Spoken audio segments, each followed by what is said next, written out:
Salute everyone. Welcome to the Bronx Sports Jedi Network, the Yankees Watch Along. Salute everybody. Game 162 here. Win or go home. Oh, for the Yankees, they need a win. They win, they get in the playoffs. Salute to Maria, Lamario, and we got to get it. Let's get the lineups real quick. A little bit behind schedule, but let's get it going. And for the lineups, we'll get it up in a moment here. Hope you guys have a beautiful Sunday. And here it comes for the visiting Rays at 161. Brandon Lau is going to be the second baseman tonight, followed by Randy Arozarena, shortstop Wando Franken, designated hitter Nelson Cruz, at left field Austin Meadows, G-Man Choi is the first base, the catcher Mike Sano, third baseman Joey Wendell, center fielder Kevin Kiermaier. It's funny, Wendell had 3 home runs, a hell of a game, and they dropped him to number 8. See the versatility of the Rays lineup. And for your home New York Yankees trying to clinch a playoff spot, leading off Gleyber Torres, followed by at first base, Anthony Rizzo. The right fielder, Aaron Judge, followed by the designated hitter, Giancarlo Stanton. The left fielder, Joey Gallo. At short, Gio Urshela. The center fielder, Brett the Hitman Gardner. Behind the plate, Gary Sanchez. And at third, Rougned Odor. And behind catching, Jameson Taillon. Now, we have a lot of implication. Here's the wild card standings right now. The New York Yankees are all even with the Red Sox. So the Red Sox, due to the tiebreaker, if it remains the same as of today, this is the Yankees go to Fenway. But this is the standings here. The Yankees got to put their own part. They need a win. The Yankees win, they're in the postseason. They lose, they got to wait around and see what implications is. There's a lot of scenarios going up and down, and we shall see how it goes. We're ready. Can't wait to call the first pitch. A little bit, not for nothing, a little bit nervous here. We got the pitching matchup in a moment here. I'll bring it in there. And right now, we got Jameson Taillon is going to pitch tonight. So they're going to trust this whole season on Jameson Taillon, and we shall see where it goes.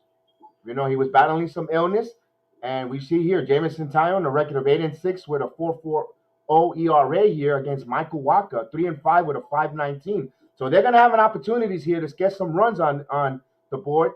It's up to the Yankees here if their pitching and their defense holds up. They're going to need good pitching. They're going to need timely hitting if they want to salvage this game against the Rays and punch their tickets into the postseason. Final game of the season about to begin from the Bronx at Yankee Stadium. We all know the bad news with DJ LeMahieu on the 10-day IL list. So pretty much the season is off unless the Yankees advance to the American League Championship Series. We won't see DJ LeMahieu this season. Now, that opens up a spot there, and they brought up Luis Gil in DJ LeMahieu's roster spot. They brought an extra fresh arm. I could see that. But maybe if they use Gil tonight or Luis Abreu, they could send him down. And I've been screaming. If you watch the telecast, I've been screaming and hollering. They need to bring a third catcher up here. The New York Yankees need a third catcher on the roster for late inning defensive metrics, just to have him in there who knows, who could block some balls in the dirt. Maybe throw some runners out, and they just need to bring that third catcher up here. You know, sometimes if you got Higashioka starting, you want to make sure that if you pinch it Sanchez, you want to make sure you have some defense going in later half of the game. But we shall see here. I can't wait. I thank you guys, those that are watching. I know it's a football Sunday, but it's the last game of the regular season for the New York Yankees. But you're here with me. Their last game of the season. Watch along for all you diehard Yankee baseball fans like Maria, Lamario, and so forth. We know that we're going to get the diehard baseball fans here for 162 games. I'm going to do my best as possible to keep you updated on every score, like the Nationals in Boston. They just went on the way. First pitch in there, and they're on their way. And with 1 out. So there's 1 out already in that game. So here in the Bronx, we're ready to start. I am a little behind on the telecast due to the streaming. And I'll be a little bit behind balls and strikes.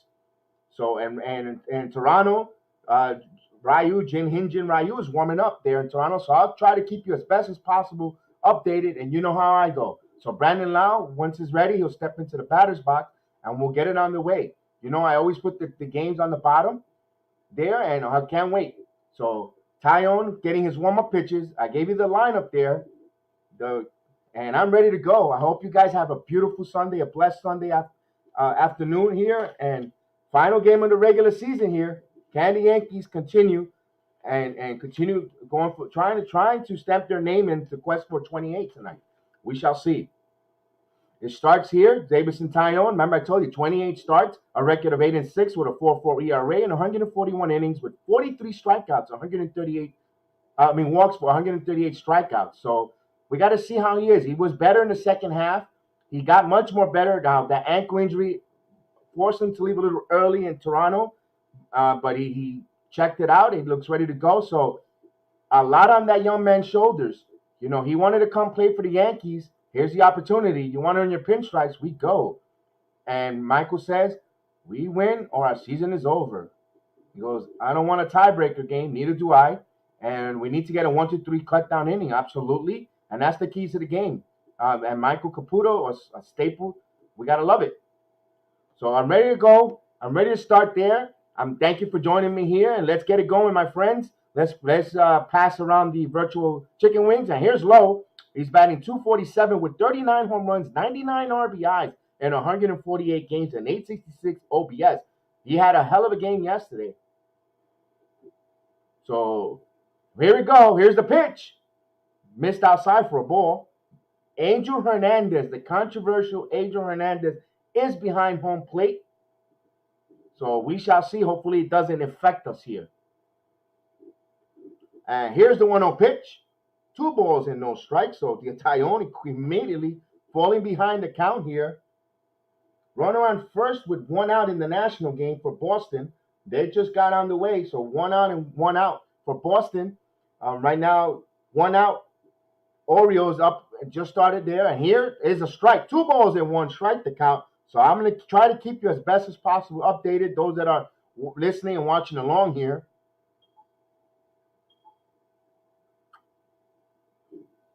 So 2 balls and 1 strike to count. Here's the pitch. This ball is looped into right to the second baseman.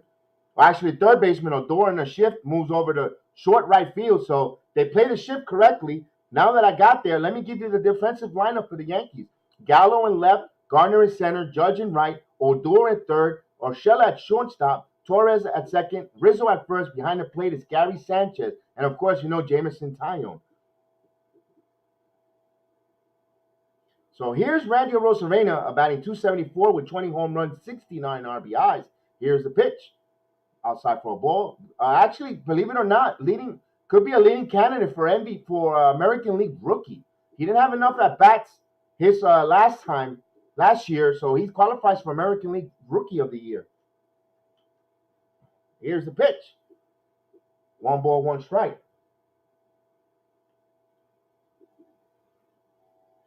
So Taillon, 1 ball, 1 strike with 1 out.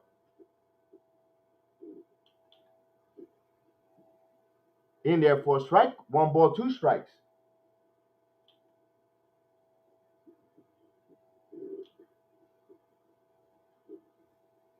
So 1 ball, 2 strike count here. Here's the pitch, down low. So 2 balls and 2 strikes to count here. One of the most important games of the season, 162 here. A lot on the line here. Yankees need a win. Yankee Stadium crowd is pumped. And here's the 2-2 pitch coming. Just missed. The count runs full. 3 balls and 2 strikes. With 1 out here.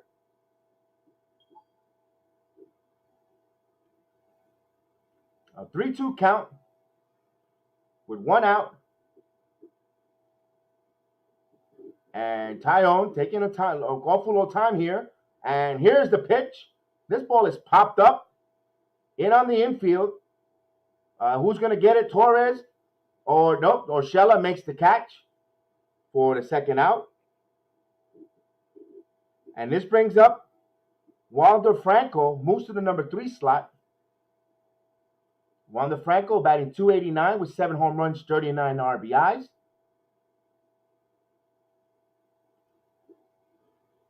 And they better have the bullpen ready.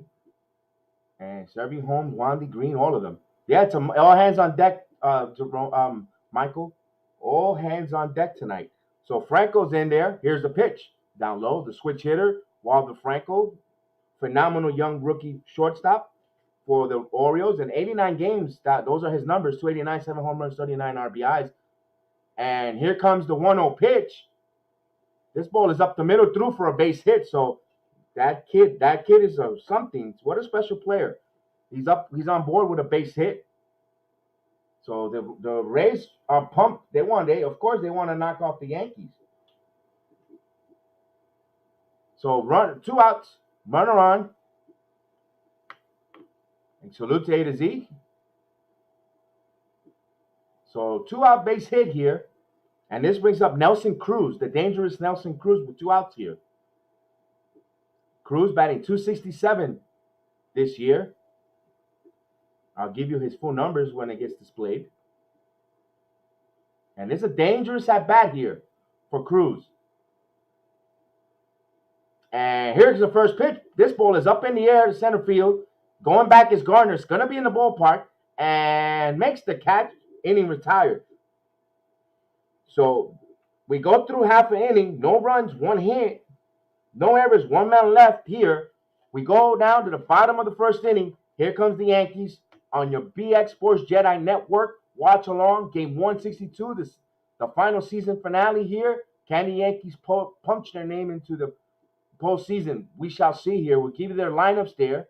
And salute to Michael. Salute to everyone. And Michael says Walker stinks. Walker actually sucks. Let's see if they get some runs on him. Of course, we show you what's at stake here. The wild card race now. Everyone's even here between the Boston Red Sox and the New York Yankees. Now, the Yankees lose. They got to hope that Seattle loses or Seattle and Toronto loses. They'll catch the second wild card. But if they lose and any one of these other teams win, they got to go to a play-in situation.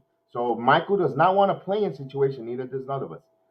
And it said Michael has a question there where he says, if I'm nervous for the second, but it was deep enough to be a home run, Lemario. And then again, we're horrible against dreadful pitching. So now we shall see here. Let me make a banner and put the Yankees. So make sure I keep everyone updated.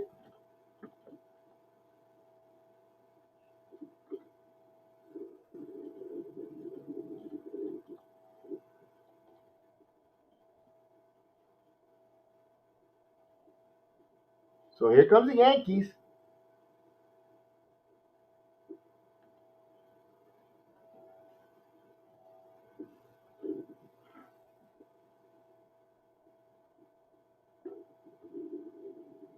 Once they come back from commercial, we get ready to go. I want to make sure I get a banner so everyone can see. So we update for the score. And just like that, Toronto's up 1-0. Springer, a leadoff home run.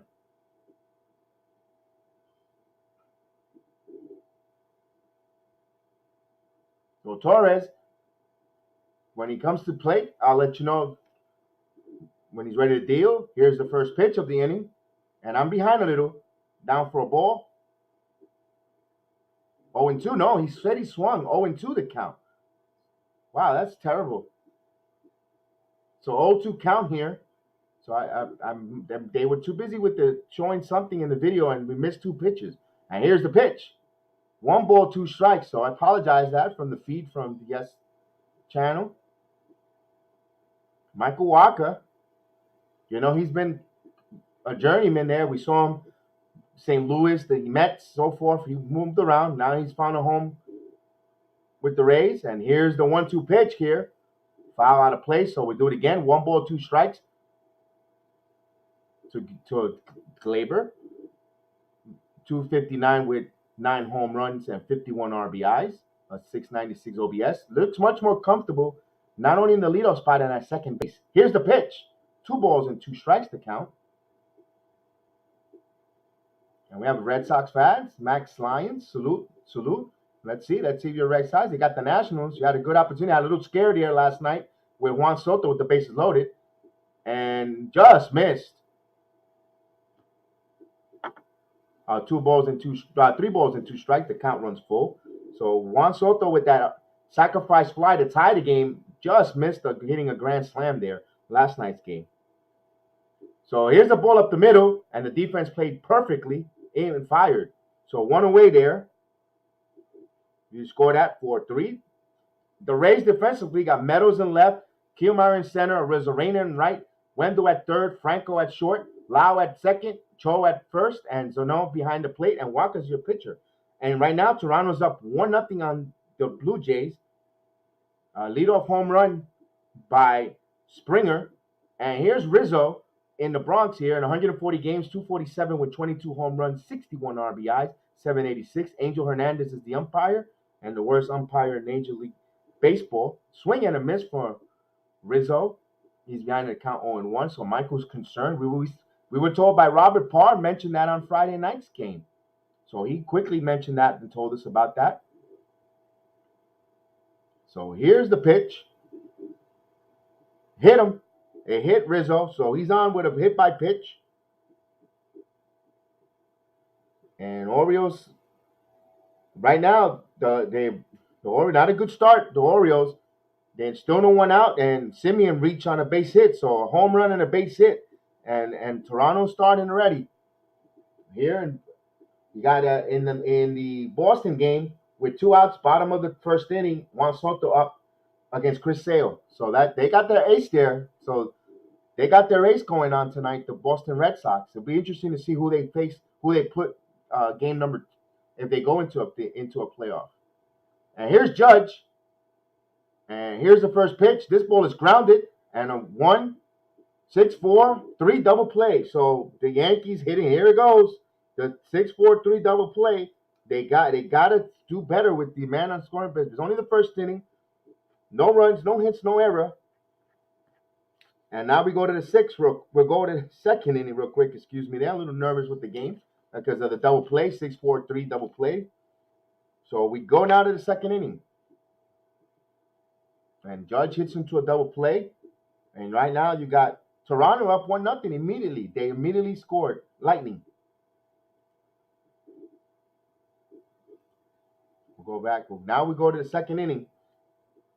They go to the second inning also in the nation's capital. No score. Soto grounded out against Sale. But it's still the bottom of the first inning, and Toronto's still batting there. No one out. Runner on first. No, not yet, Mario. I'm going to get tonight is going to be I don't think there'll be a closer because I got to get. This is a serious game, and I can't have the shenanigans with the noises, and it's a really important game. Unless it's a blowout, I'll bring you in. Today is going to be a really important game. We need order and structure. So we go now to the second inning, and I'm a little bit worried here. Worrisome, not with the Yankee offense, but with the other teams around us. They got cookies. They got layups and cupcakes. You know, Toronto's got the Baltimore Orioles, the Anaheim Angels. I mean, I don't expect much for them to beat Seattle. And over here, the nation's capital, you got the worst team in baseball in the Nationals. And, you know, and it's funny how they give the Yankees a divisional game at the end of the season. Schedule makers. They update. Spartan tells us the Angels up 2-0. I'm actually shocked on that result there, and I'm really shocked on that result right now. 2-0. Yeah, I saw that one. Your Blue Jays are up 1-0, and they're still batting. They got runner on first with no outs after that home run, and boy, it's taking it's a long inning there. So here we're back in the Bronx here, and Taillon ready to deal down low for a ball. Here's Austin Meadows. And here's the pitch. 2 balls and no strikes to count for Austin Meadows. Meadows, a .233 hitter with 27 home runs, 106 RBIs, OBS of 772.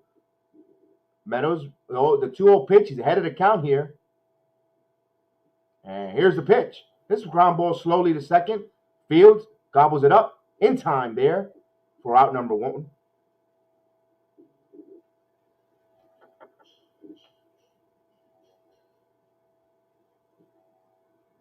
Here comes G-Man Joy. A beautiful afternoon in the Bronx, 79 degrees. No chance of rain, humidity at 42%. Winds on the southwest of 6 miles per hour. So a beautiful fall afternoon, Sunday afternoon in the Bronx. And this is going to be a nail biter. Yeah, Michael, prepare. Hope your nails are clean, your fingernails, and make sure you wash your fingernails are clean because it's going to be a nail biter. All the germs disinfect because it's going to be a nail biter. So here's the pitch. In there for a call strike. So right now the Angels are up 2-0 here immediately on Seattle. I'm actually shocked that they're actually putting an effort. And remember, that was supposed to be Shohei Ohtani's game to pitch. Here's the pitch. Just missed. 1 ball, 1 strike.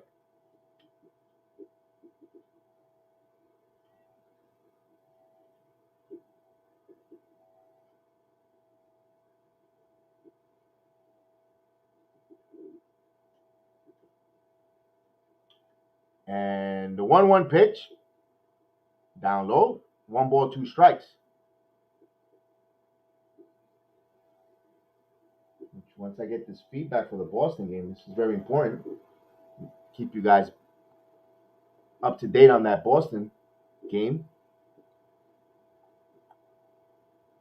And here's the 2-1 pitch, grounded to shortstop. Fields fired and was on the shift there. So Gio, actually it was Torres. So Torres, 2 outs here. And here comes Mike Sano, the catcher. And it's still 1-0 with 1 out.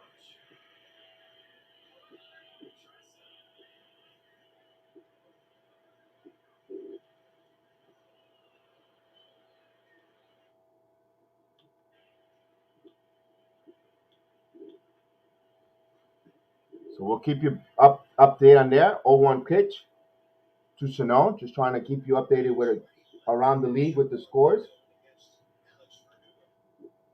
And this ball is popped up. Rizzo, and he's under it, makes the catch. So the inning, quick inning here. Side retired. No runs, no hits, no errors. We go to the bottom of the second inning, a fast-moving game here. No score for the Yankees. It's going to be Stanton, followed by Gallo, followed by Urshela. So we're watching along, and things are going quick. And the more tense, the more quicker the innings go, the more the nerve starts wrapping up. And it's still first and third with 1 out in the Toronto game, and Oscar Hernandez up. So they got runners in scoring position, and they already have a 1-0 lead. They're trying to add. Let's change that here to go to the second. So a lot to be done here today.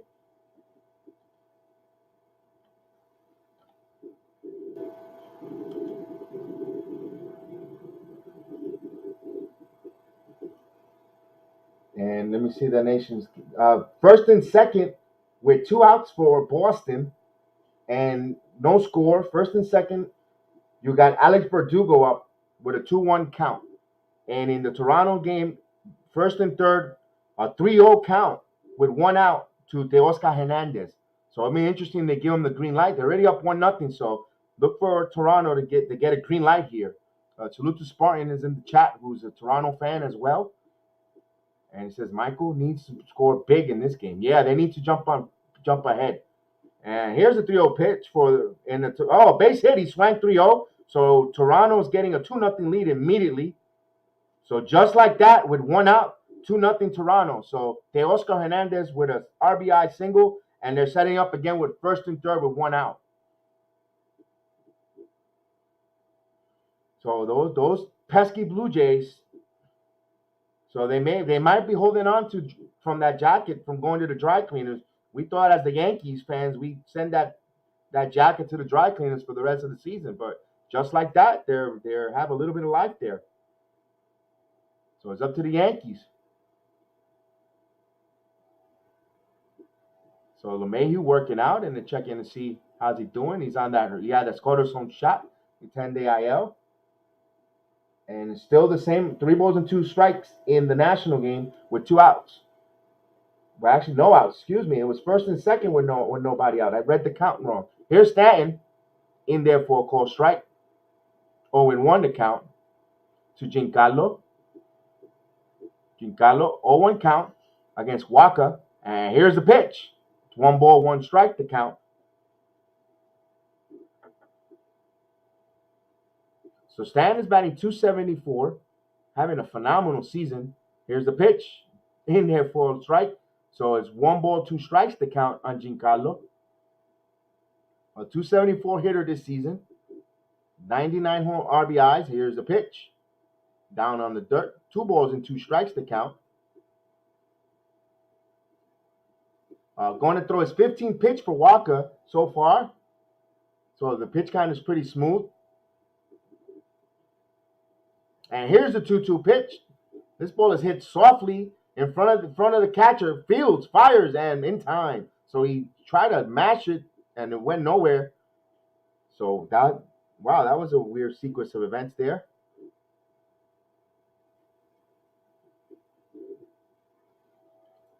And this brings up Joey Gallo at 200 with 38 home runs, 77 RBIs for the lefty. 1 out now with first and second in the Nationals game, and that's in the top of the second inning. And here's the pitch to Gallo. Swing and a miss, foul back. Actually, swing and foul back.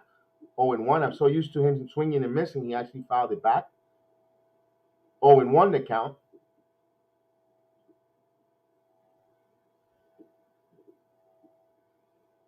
Yes, Gil Rosenhaus is in the building, keeping me updated on all the news and notes. Salute to Gil. I appreciate that, my friend. And here's the pitch.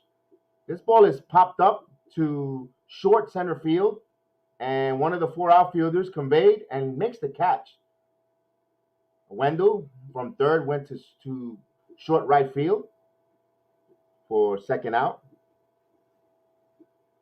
He's got to do something about that shift. He's got to have to start bunting, seriously, because he's going to keep hitting to where the outfielders are going to be placed. You got to do something different. Here's Gio batting 269, 14 home runs, 49 RBIs in 115 games here. And we're going to go in a quick 1-2-3 order. We'll see. Now 2 outs now in Sky Dome. Here's the pitch to Gio in there for a strike. It's still 2-0 with 2 outs, still first and second for the Blue Jays. Here, 0-1 count to Gio Urshela. Walker ready to deal. In there for a called strike. Quickly 0-2. And 2 outs in the Boston game. They're still first and second with 2 outs now. So I'll keep you updated. Here's the pitch. This ball grounded short to short. Franco Fields, what a cannon in time. So the Yankees go in order again. So we go to the third inning. No score, no runs, no hits, no errors. We go to the third. They should be putting some pressure on Walker, and they're going 1-2-3. You know, I'm watching around the league here. Boston already had 2 on with no outs. They're putting base runners on. Toronto, they're up 2-0. Yankees are just going meekly. Come on, they need to wake up. We can't, this is important. I understand Tampa is the number 1 team in the American League, but you got to show something more of a fight here.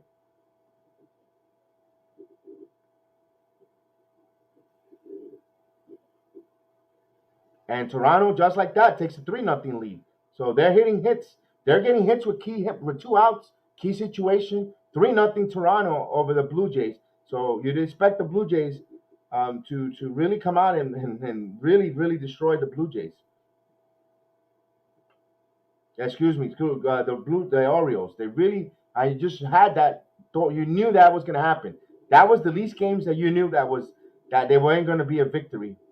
Now this National, I got to give it to the Washington Nationals though. The Washington Nationals, they packed their stadium last night. That was intense. I was watching that game and I was extremely impressed on how the National fans came out and that felt, and they had no reason to come out to watch that. Although, they wanted to combine the seat of Red Sox fans, but they did a wonderful job last night. It looked good on TV. It looked like a playoff game. It looked like there was something to play for, but it was good. I know I have not been that busy. And National escaped with 2 guys on. Yeah, they did. So they escaped with 2 guys on. Good call there, Spartan 7, absolutely. And Healed, absolutely. It's been really swamped there. Busy. So we go to the third inning for the Rays. For the Rays coming up, you got Wendell, Kiermaier, and Lau as the Yankees celebrate King Singleton's final game here. And here's the pitch. in there for a strike. So we go now to the top of the third inning. Joey Wendell, a 267 hitter with 11 home runs, 54 RBIs, a 744 OBS in 135 games. And here's the 0-1 pitch. 1 ball, 1 strike, the count. So we're a quick pace afternoon so far here. And those NFL, the Jets are tied 17 all with the Tennessee Titans. And here's the 1-1 pitch. Grounded foul. 1 ball, 2 strikes to count. So they go to the bottom of the second inning. No score between Boston and Washington. 3-0 Toronto. With a new pitcher in for the Orioles. It'll be interesting how the Orioles are going to deal this. They want to play spoilers in a bit. So here, 1 ball, 2 strikes. Here it comes. Strike 3 call.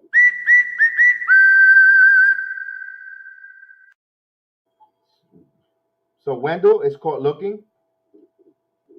And here comes Kiermaier. Nice call, strike 3. It tied up Wendell in on his hands. And good pitch there. And Meek actually swung, really try to get a defensive swing there. So nice pitch by Taillon. So here's Kiermaier. He's first ball swinging. He's batting .259, Kiermaier from the left side. 4 home runs, 37 RBIs, a 715 OBS, and 121 games for the Rays. And the 0-1 pitch coming. Here it comes. Outside, 1 ball, 1 strike. The count to Kiermaier. Left-handed hitter. Taillon, of course, the right-handed pitcher for the Yankees. 1 ball, 1 strike. And here's the pitch. Curveball down. 2 balls and 1 strike. So Chris Sale up against Josh Bell in the bottom of the second inning in the nation's capital against the Nationals Red Sox. In Toronto, after this 2-1 pitch, here comes down 3 balls and a strike. Toronto's up 3-0 with first and second with 2 outs, and they're still batting in the bottom of the first inning. So 3 runs are in their bottom of their first inning. And here's the pitch. Swing and a miss. The count runs full. 3 balls and 2 strikes.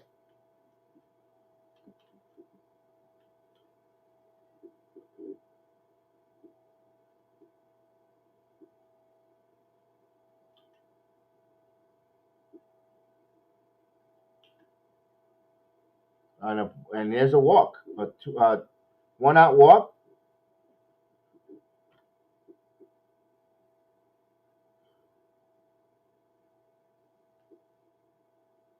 And they go back to the top of the lineup. Brandon Lau. Leadoff double for Josh Bell against Chris Sale. And they got a leadoff double. That's the bottom of the second inning there in the nation's capital. Here in the Bronx, you got a second time around the lineup. And here's Brandon Lau. A throw. And Taillon ready to deal. And Taillon throws to first, trying to neutralize the running game, making sure they're not comfortable on the base pass. So it's the first. It is the first time him off the stretch here. So the Blue Jays get out of that. They up 3-0. So here's the pitch.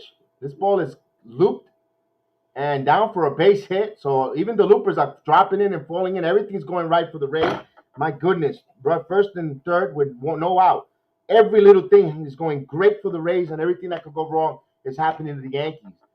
I mean, good pitch. He just looped it, and my God, it's like, wow.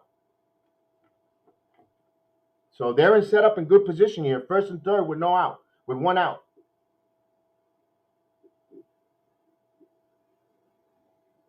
Yeah, here we go. Absolutely. It's like, everything could go wrong here.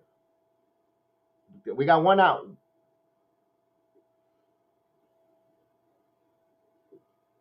And here's a Rosarena. A Rosarena could run here. Tough to double up here. So here's the pitch. He fouled it off. 0-1 the count.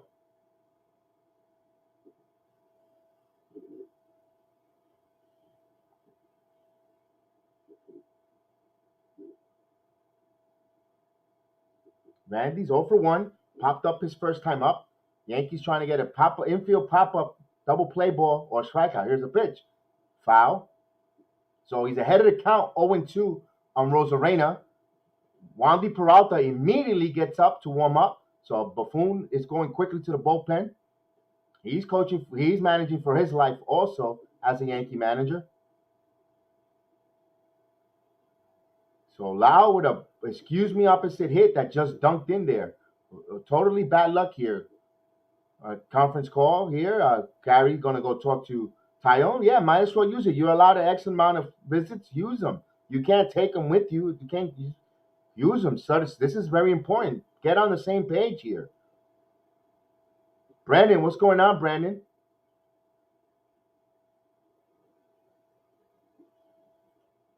And the 0-2 pitch, here it comes. Popped away, so it's still 0-2 right now. So Zimmerman is up in the Nationals with runner on second, 0-2 count against Chris Sale. Here in the Bronx, 0-2, Rosarena. Can Taillon get a big important strikeout?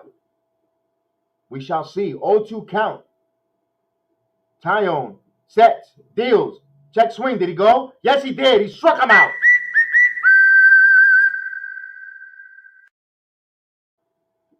Two outs now. Now, it's still not no side of relief yet. But we still got to wait to see. We shall find out. Steven, go salute Steven. Thank you for doing this. Living on season in front of the game today.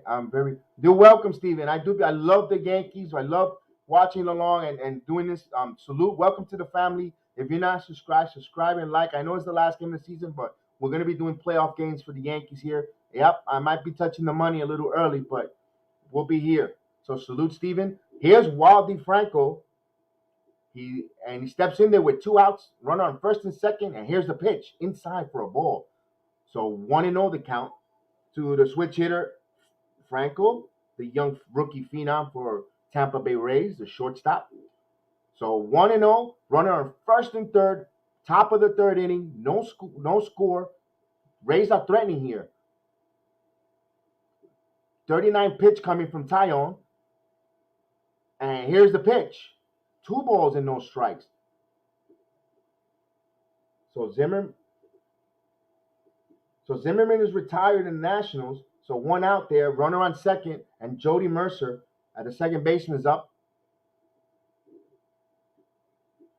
And right here in the Bronx, 2-0 count here.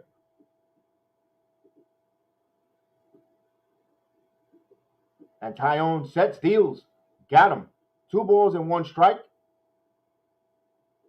And he was correct. You got to get out of this as soon as possible. I agree. So everybody salute Steven like Brandon. He saluted Steven. So salute Steven in the chat. Overseas with us, and we appreciate him. 2 balls and 2 strikes to count. Oh, thank you. I appreciate it. And here's the 2-1 pitch. Swing and a miss. 2 balls and 2 strikes. And thank you. I appreciate it. Thank you so much. Welcome aboard. Welcome to the Bronx Sports Jedi Network family, along with everyone in the chat, with Maria, with Brandon, with Heel, with Lamario, and boy, we appreciate you.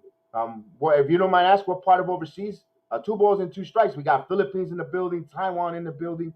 We get them from all over the place, and we appreciate you guys. So right now, 2 balls and 2 strikes. Bottom of the third inning. No score. Game 162. Yankees win. They stamp their name into the playoffs. The big important pitch. The crowd is on its feet at Yankee Stadium. And here comes the 2-2 pitch. Swing and foul out of play. We'll do it again. 2 balls and 2 strikes here. The Nationals take a 1-0 lead against the Boston Red Sox. So they're up 1-0. Toronto's up 3-0. Top of the second inning. The Orioles with 1 out here in their half of their inning. Remember, Rinjin Ryu is pitching for the Blue Jays. Here in the Bronx, 2 balls and 2 strikes to count. Taillon ready to deal. Set. And the pitch up high. So we go 3 balls and 2 strikes. So we go to 3-2 now. Now the one dangerous part about this, you're allowed to get the runner on first a running start here. So it's a 3-2 count here. First and third, no score. We all know the implementation of this. This is going to be a big pitch. They're going to get bigger and bigger as the innings go by. And Taillon ready to deal. The crowd wants a strikeout. Here's the pitch. This ball is golfed into left field. But Gallo's camping under it, and he makes the catch, inning over. So the Yankees survive there. However, no runs, one hit. They leave 2 on. We go now to the bottom of the third inning. No score. On the BX Sports Jedi Network, Yankees watch along. Salute and welcome aboard to Steven overseas to the program. Salute to Maria, to salute to Lamario, salute to Brennan, to salute to Spartan, to I Am Heal, salute to Michael, salute to Jerome Peralta in the Philippines, salute to Eddie in Taiwan, salute to everyone up and down listening and watching along with us. A to Z Media will be on a little later once the Cowboys secure their victory. Salute to him and salute to everyone out there. I appreciate it and thank you. Right now, we go to the bottom of the third inning, no score. The Yankees offense, they got to wake up.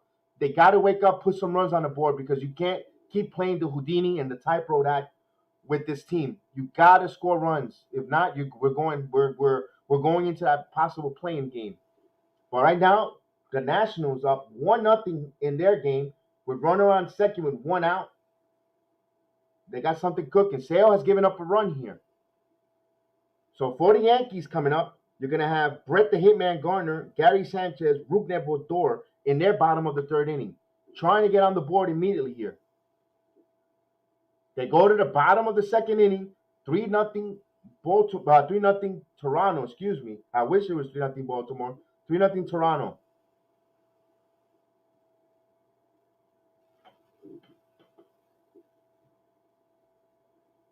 So Taillon got the rookie there. So Taillon was giving him 3 good innings. Although he broke out, he got out of that. And let's face it, they gave them that lucky. That was a blue single there that set up first and third. A series of bad luck, if you ask me.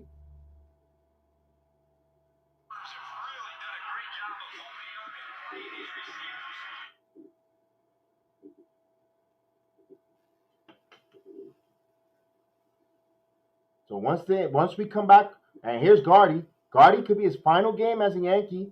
Yankee Stadium, worst case scenario, this could be his last regular season game for the Yankees. Brett the Hitman Gardner maybe might retire or play somewhere else next season. Here's the pitch up for a ball. His contract is up at the end of the season, and there was hints of him retiring. But he wants to play only for one uniform, so it might be last regular season game for the Hitman. Right now, he's ahead of the count, 1-0. And here's the 1-0 pitch. This ball is grounded to short right field, and the second baseman Fields fires, got him.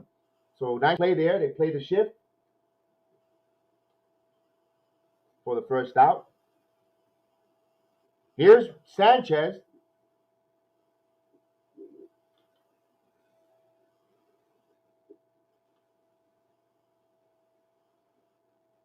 Sanchez batting .205 with 23 home runs, 54 RBIs, 735 OBS in 116 games.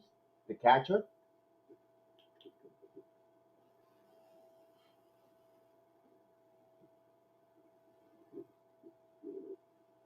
Man, would love Sanchez to get that bat warming up here. This ball down for a ball, 1-0. And Michaels in 7th inning form. And right now, an update. Thank you, Spartan7, always updating us from Canada as well. So absolutely a friend of the program. He's a Blue Jay fan, but he's here with us watching along. And we got fans of everywhere. This is what I love this program and the gumbo and the salsa type of camaraderie that we have here within fans. And on the one goal, we want to root and listen to good baseball. And right now, 3-0 Angels with the bases loaded. Thank you for keeping me updated on that. Let's wake up. So the Yankees are getting half a bit of help. They just got to do themselves. They got to become their own best friends here. So they got to control. Here's the 1-1 pitch to Sanchez. 2 balls and 1 strike to count. And this is Michael Walker. This is not Cy Young Award winning pitcher out here. You got to get some runs here. You can and get some good at bats, some doubles. Put bat on no ball. Right now we have an update from Michael Caputo. Let us know the Anaheim Angels are 4-0 right now. Wow, 4-0. Thank you, guys. Thank you for letting the program know about that. Here in the Bronx, 2 balls and 2 strikes here, foul ball for Sanchez, leading with 1 out here. And they're in the bottom of the third. We're in the bottom of the third inning here in the Bronx. Walker is going to deliver his 27th pitch here with a 2 balls and 2 strike count with 1 out here. So the Anaheim Angels with 4 runs, 5 hits. And I was burned roasting them. I was going to roast them. I didn't get a chance to get on the stream a little early. 2 balls and 2 strikes, foul, out of play, because it was supposed to be Shohei Ohtani's turn to pitch, and he didn't decide not to pitch to shut down for the season. And, where's the sportsmanship of the game and all that rant I was going to go on. But Angels, quiet myself here. They're up 4-0 right now. So they came to bat. They bought their hitting shoes. So here's Sanchez, 2 balls and 2 strikes here. To the controversial Sanchez, might be his final Yankee game in the regular season. Swing and a miss, struck him out. A lot of controversy that the Yankees look to unload or move away from Sanchez in the offseason. But we'll have that in Hot Stove. Well, that's why subscribe, hit that notification. But we'll do a couple Hot Stove takes and roundtable discussion on the Yankees offseason. But right now, we're talking about snapping them in the playoffs. So it ain't over yet. And the Yankees need to watch by the 5th inning because they have most likely been taken out. And he goes, yeah, the Angels and Boston losing, good news, but it doesn't matter as long as Toronto wins. So here's Rodor, swings at the first pitch and right to Choi. So just like that, the inning goes. 3 ups, 3 downs. We go to the 4th inning. Still no score. Yankees haven't put any good, decent bats back to back here. And they're just swinging and just going and making Wonka be a pitcher.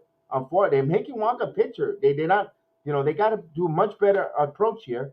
But if the Yankees wins and the Sox and Mariners lose, we watch a 2 to 3-way tie game. Yes, indeed.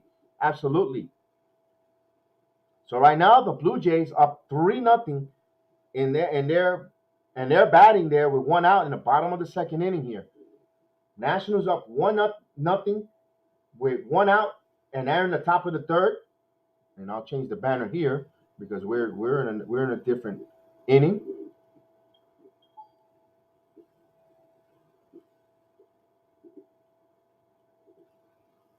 And I really appreciate everyone listening in.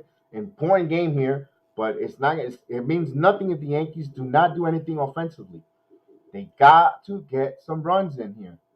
You can't keep playing behind. It would be wonderful to play with the lead, not behind. You don't want your backs against the wall in this tight game here.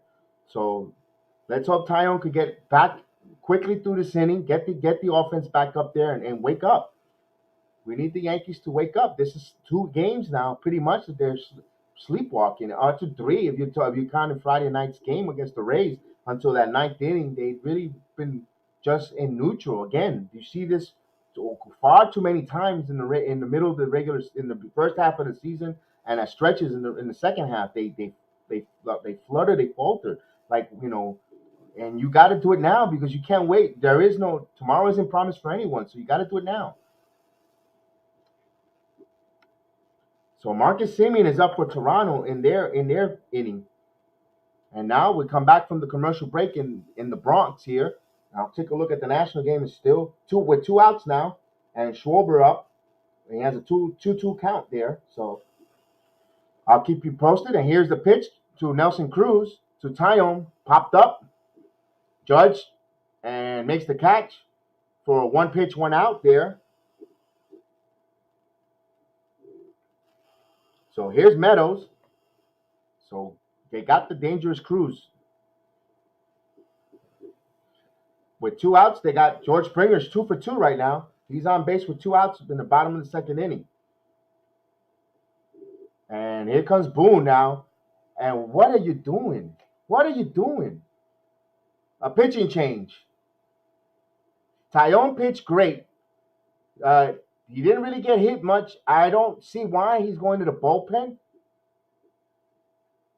And knowing that you have to play a possible play-in game, and you got to probably play, and you go to the bullpen prematurely, wow, that's a little bit head, unless if he's injured. And Guerrero just hits a home run right now, 5-0 Toronto, and Guerrero took over that game. 5-0. Second inning, Orioles stunk it up. They had a chance with John Means and they stunk it up. So don't expect the Blue Jays to lose tonight. They're gonna win their game. You could tell already. A 5-0 against the Orioles. And Boone goes to the bullpen on a questionable move there. That is questionable. And Guerrero Jr., yes, Arden, he hit a home run, so they're up 5-0. Salute, Arden. Salute. Welcome aboard to the program. What's going on? I can't stand today. I got all the alerts, and I just want to pop in and say, yo, my brother, let's go Yankees. Yes, indeed. Let's go Yankees, man. Let's go Yankees. I got a Monte Cristo waiting for me once they clinch this. I've been waiting and waiting. A Monte Cristo and a nice McLennan, a scotch to go. Just to have one sip of scotch on Sunday. I really don't like to have too many or have any drinks on Sunday, but I do have a cigar ready for this game. Hopefully by 7 p.m. I can have just one shot and a nice cigar and call it a good one, man. So definitely salute. I have that one, and to celebrate you coming aboard and the 1,000 subscriber mark, and I appreciate it. So salute, man. So let's see, man. Let's go Yankees. But the Yankees got to swing. Although on a questionable move here, and here's a laugher, 40-0 Bills over the Texans. Wow, that is a laugher.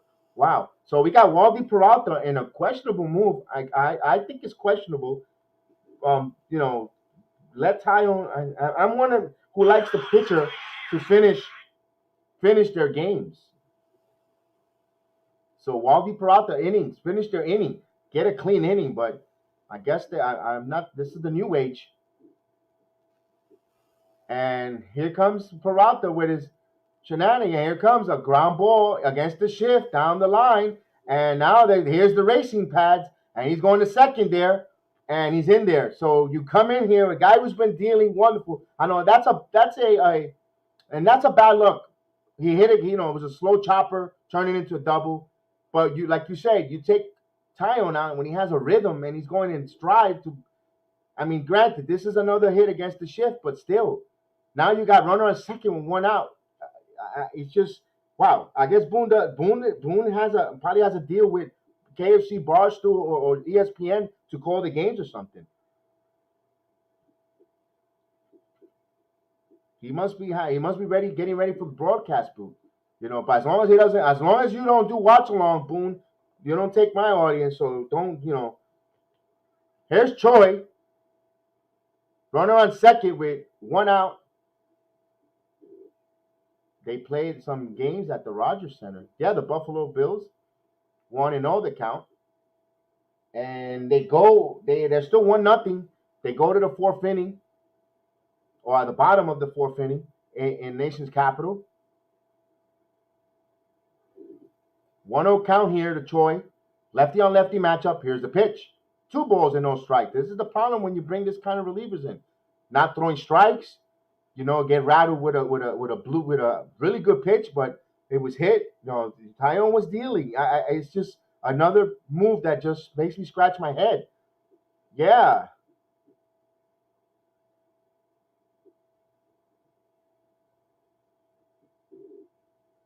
Here's the pitch. 2 balls and 1 strike, fouled it out. I mean, that move there, it's like I'm still like, wow. I'm like, it's like, how many gut punches this manager's gonna provide us, the fan base, with his managerial skills? It's gut punch after gut punch. Like, wow, 2-1 count here. And I hope I'm wrong. I don't mind. Hey, Crow goes good with a good scotch. I don't mind eating Crow. Here's the 2-1 pitch coming. Just missed. 3 balls and 1 strike. So Peralta's got to get out of this. Wow. A 3-1 count here to G-Man Choi. And here's a 3-1 pitch coming. He draws a walk. So you walk G-Man Choi, the left-hander, by the way, to go against the right-hander Sano.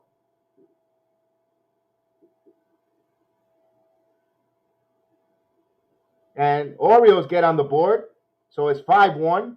So the Orioles got a run back. So it's 5-1. They're down by 4. Well, they got to climb the fence somehow. And it's still in the third inning, so hopefully they can make some type of comeback there. Hyun-Jin Ryu on the mound there with a 4-run lead. It's the top of the third inning, a leadoff home run.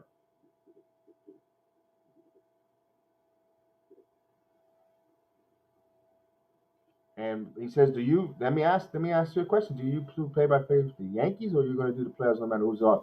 I don't know. I'm contemplating on that, Dever, because I might do the play-by-play for the baseball, because I might, but it depends if the Yankees don't make it, because usually I get into a really sad position, especially if the Yankees lose. It depends on how they go out if they're playoffs. We'll keep you posted on that. I would like to do the playoffs. Yeah, you know what? Maybe I might. I'm contemplating 60-40 to do it, but if the Yankees just totally break my heart here, then I won't do it. So, and Michael says, why didn't they bring Severino in? That's a good question. I guess they want to bring Severino later in the game, but if you're behind there, it's not going to be a later, so we shall see there. So here, 1-0 count. There was a conference with Peralta. I mean, maybe they need to have Peralta trust his defense, trust the defense here. The Yankees trying to play for a double play ball here with the slow-footed catcher. You got a slow runner at first in Choi, although pretty good speed in Meadows, decent speed. 2 on with 1 out, 2 balls and no strike.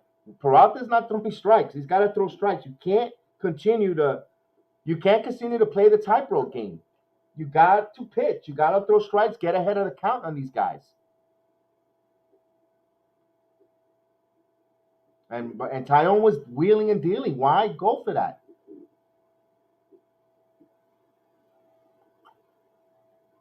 So Sano, here's a pitch, slow ground to third. Odor steps, fires across the diamond, not in time, and Sano slipped coming out of the base out of the batter's box, and he still managed to stay out of the double play. But they get the lead runner out at third. You scored at 5-5 unassisted, and Sano's on with a fielder's choice. You still got first and second now with 2 outs. Now look at that replay again, and he slipped coming out of the box just a little bit. And Odor secured that out at third, which is the main point thing. Oh man, really? I appreciate that. Yeah, I appreciate that. Oh man, absolutely, man. Hold on a second with that one. And I'll put that there. My email address is there on the bottom, and I'll send you my the information through the email. I appreciate that. And you thought that was fair? That was a close play there, absolutely. So I put that information there for you.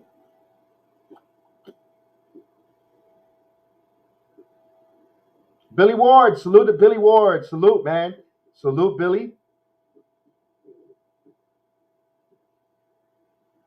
All right, cool. Appreciate it. Let me go back to the score here. And here's the 0-1 pitch here.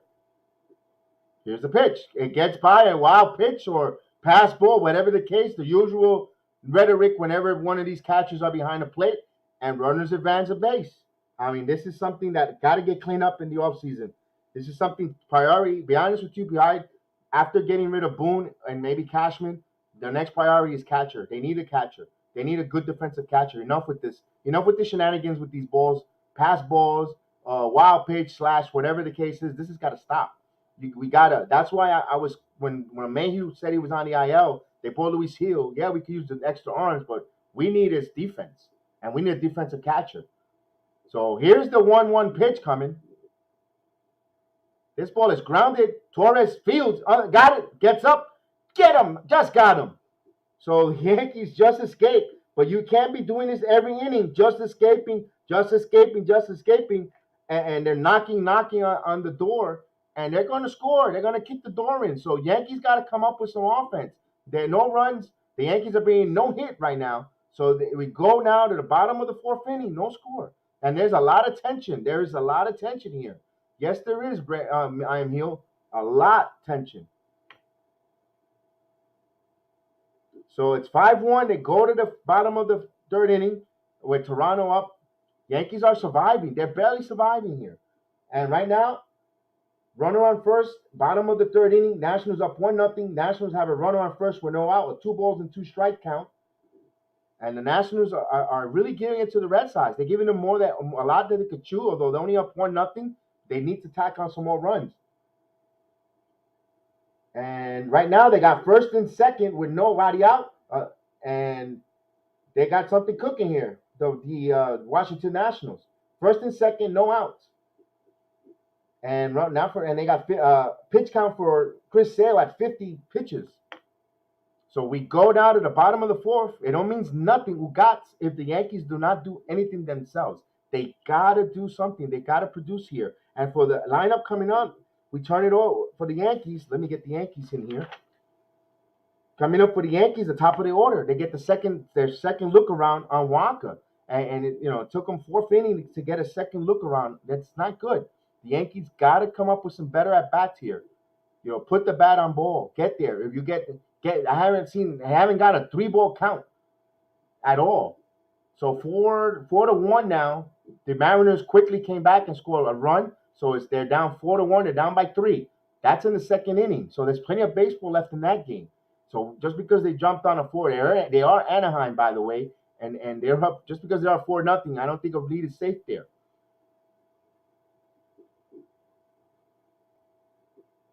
So Waka ready to deal his 30th pitch only 30 pitches here. He's in great shape. Yankees are in a hurry or not putting out, and Torres the Yankees have been from their seat of their pants holding on here. Here's Torres for a ball, 1 ball, no strike.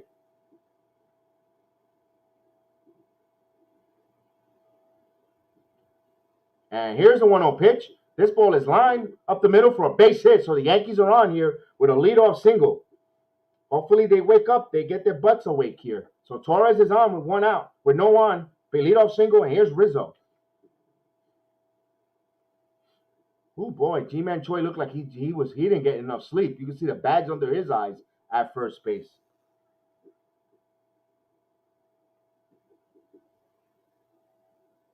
So Torres is on, and Rizzo, and just like that, bottom of the third inning, Toronto with a leadoff single with Teoscar Hernandez. So they got runner on first there, bottom of the third. They want to keep adding. And here's a ball to Rizzo. And this is like it's going to dunk in. But no, he made the catch out of nowhere. Nelson Meadows, he throws back to first. Torres gets back in time. Oh, my God. Everything that could go wrong. The Rays are just doing everything perfect. Everything. Even those, everything. Wow. It's like a hill to climb. It feels like we're down like 2-0. And it's a scoreless game with all these things that are going totally against the Yankees. He caught that. Great play, defensive play here by Meadows, and took a hit away from Rizzo. Wow, with 1 out. Here's Judge. Judge grounded into a double play last time up.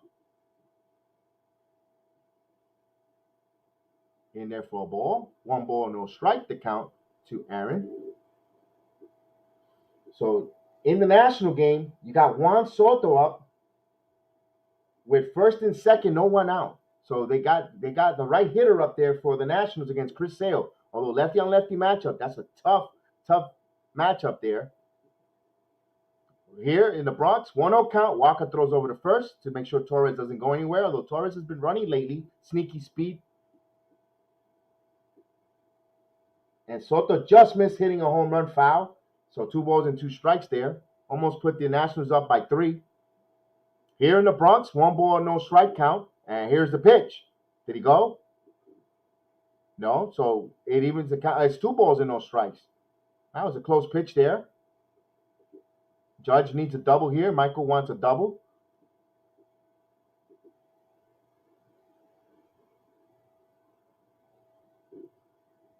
Oh, come on. Here's the 2-0 pitch. This ball is in the air to left and just missed the foul line by a couple inches. So 2 balls and 1 strike to count.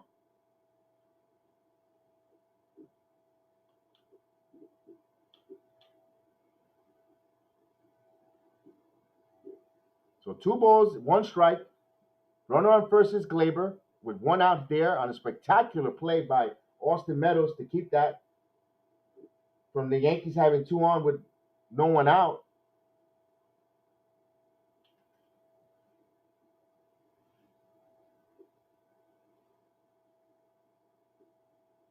Here's the 2-1 pitch coming. Walker.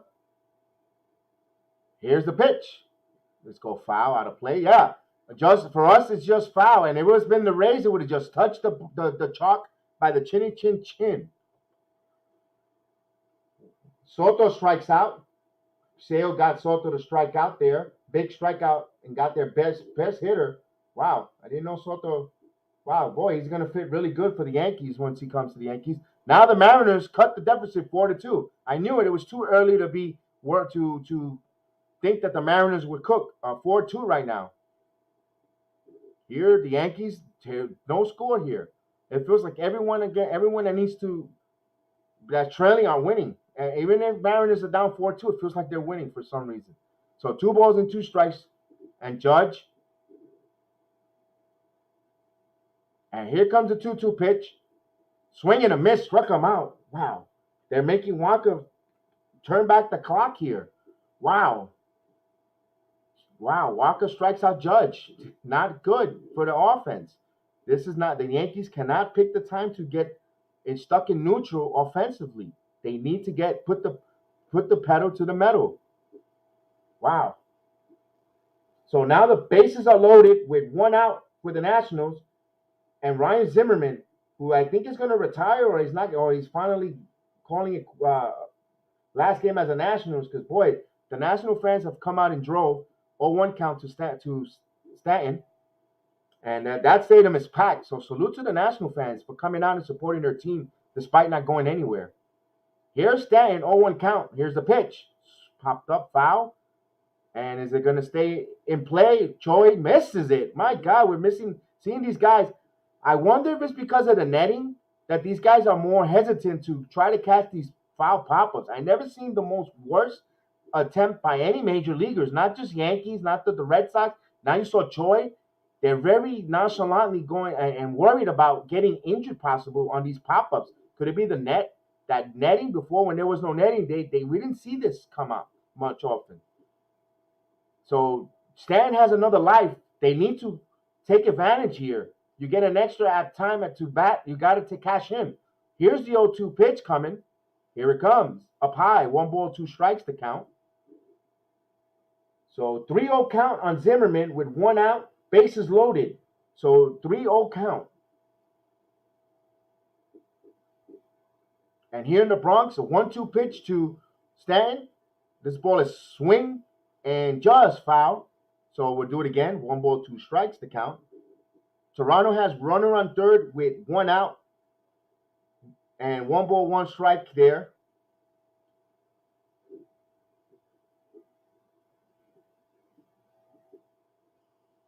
Here in the Bronx, 1 ball, 2 strikes. 2-0 Nationals. Thank you, Spartan. I just saw that too as I was checking on your Blue Jay score. 2-0 Nationals right now with the bases still loaded and 1 out. So the Nationals could try to get some more or bust this game open. Here, 1 ball, 2 strikes in the Bronx. Stanton, here's the pitch up high. 2 balls and 2 strikes. Gleyber Torres, the runner on first. No score. We're in the bottom of the 4th inning. Yankees trying to win to get into playoffs and avoid a elimination game to 163 game. And Stan hits the ball to right field. It's going to stay in the park and makes the catch, inning over. So 1 hit. They finally got their first hit. So no runs, 1 hit, no errors. They leave 1 man on base here.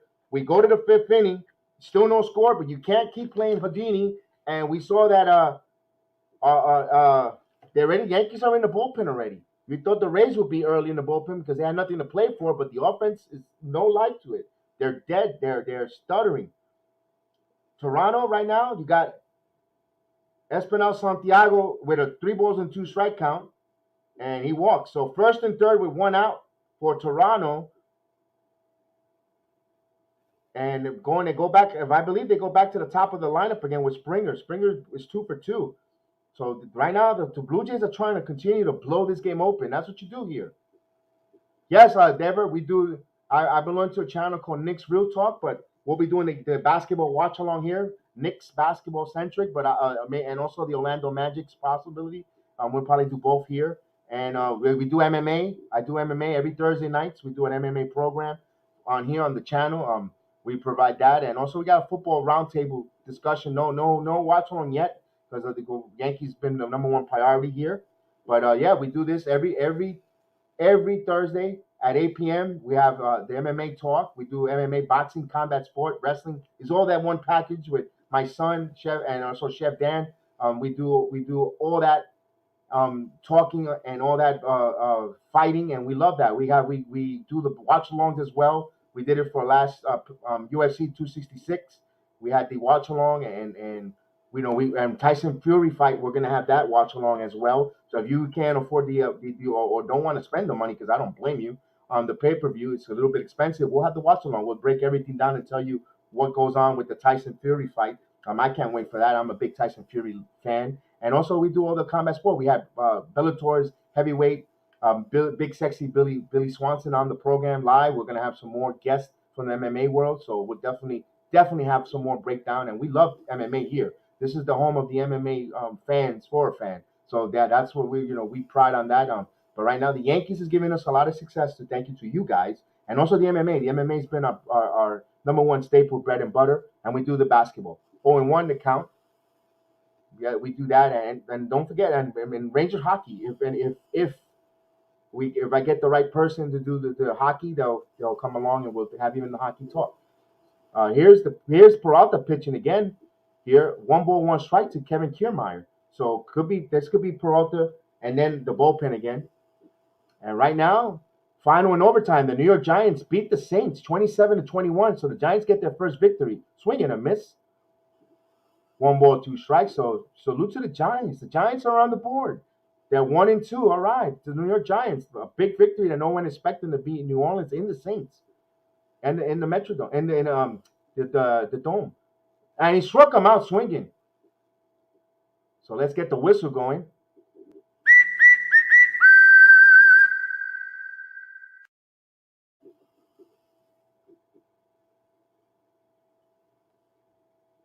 Yeah, right. Congrats to the Giants for getting their first victory of the season and giving a little bit of glimmer for the New York fans that in football, because right now, wow, it looks oblique in New York. They're waiting for the Knicks to come on. They don't start their regular season until the 19th. And preseason's preseason, but man, in there for a strike.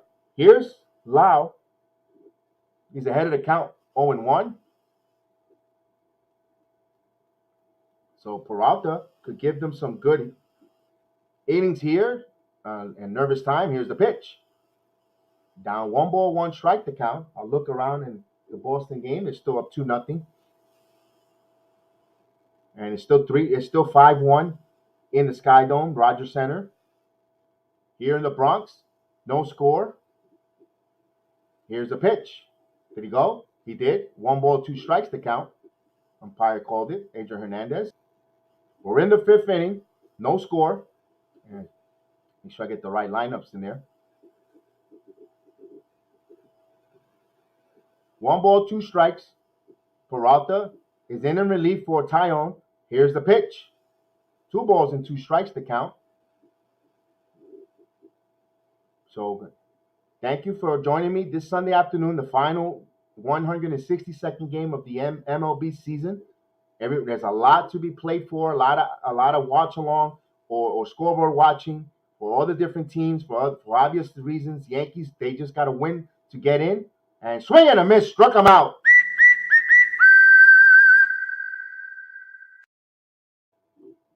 Back-to-back strikeouts for Taillon. And here comes Aaron Buffoon quickly out of the bullpen. Right call there. Because you got the right-hander of Rosarena up. So you want to come to the bullpen. Let's see who he brings out there. So good job there, Peralta. Everyone's I like that camaraderie. They all congratulated him and thanked him for a good pitching performance.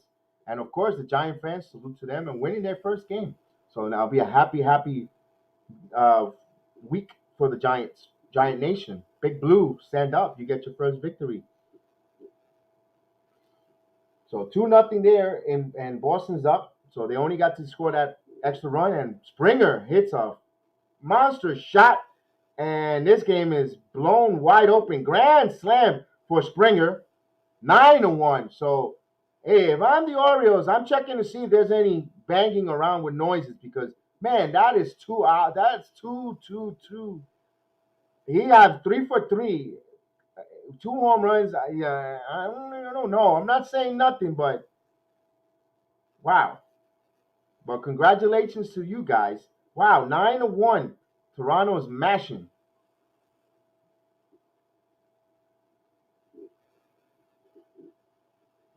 The Spartan, celebrate Spartan, celebrate Spartan. Yes, indeed, celebrate to you, Spartan. Martin, a Blue Jay fan that's here with us in the watch along and keeping an eye and keeping us updated on everybody around the league.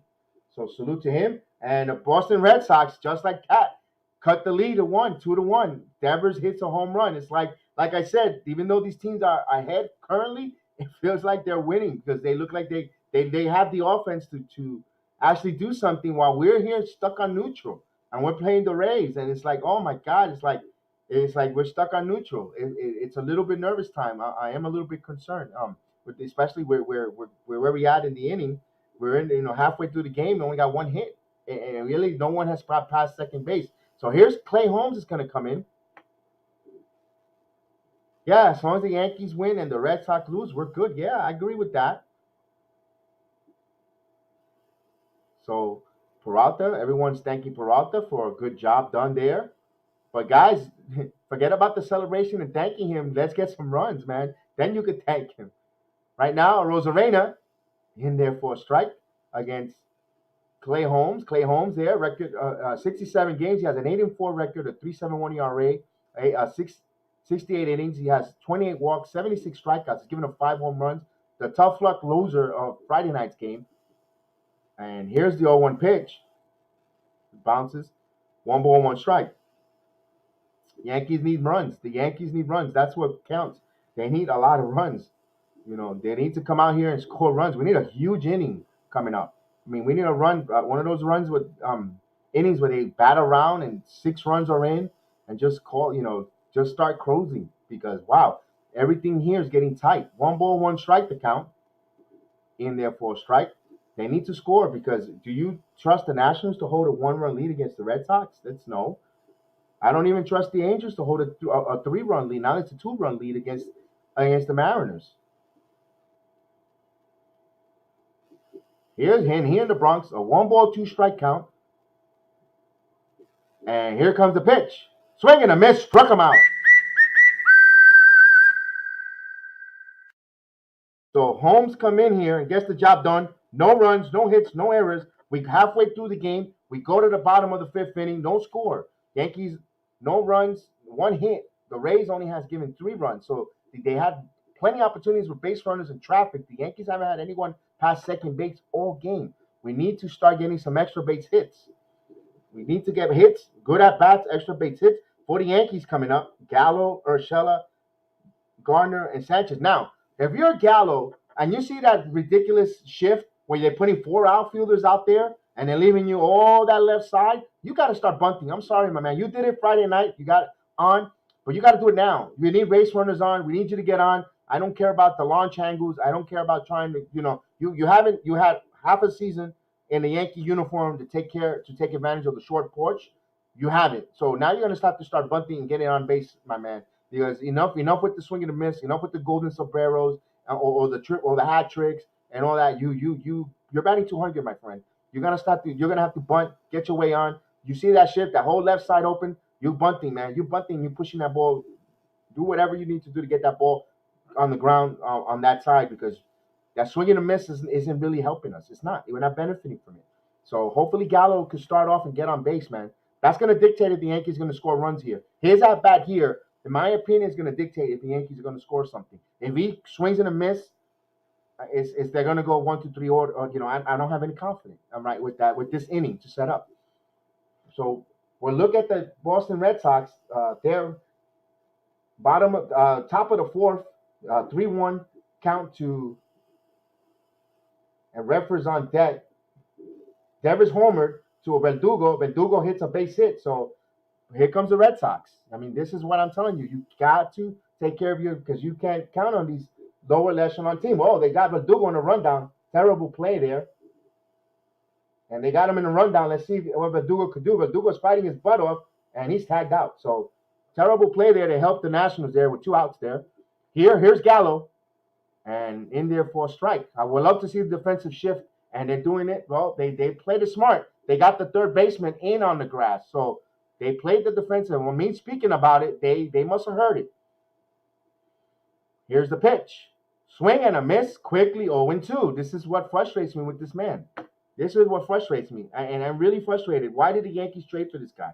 Really, this is a trade scratcher that it's like, you had Sterling Marte that went to the Oakland Athletics, who plays center field, by the way, when Hicks went down, and you could have had him here in center, played Stanton and Judge, who but it would have, could have, and should have. So 2 balls and 1 strikes to count, and here's the pitch. Foul out of play. They loved his metrics. According to Brian Cashman and company, they love his metric, and they wanted him since spring training. And okay, you wanted him, here you got him. And I personally do not enjoy watching his at-bats. I don't enjoy. I like his defensive plays at the outfield. That I do want to say. I do enjoy, and I got to give credit where credit's due, and I got to be fair and partial. And down low, the count runs full, 3-2. He does play a really great defensive play.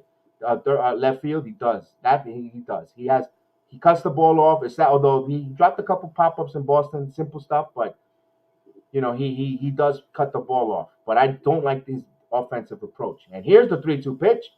Oh, they walked him. It's a miracle. So he gets a walk there. So remember I said it all depends on Gallo how he gets in here. We all take a walk. Every Yankee fan will take a walk with Gallo right now. A leadoff walk. Let's see if the Yankees can do something. Start brewing and start cooking something here because they need to.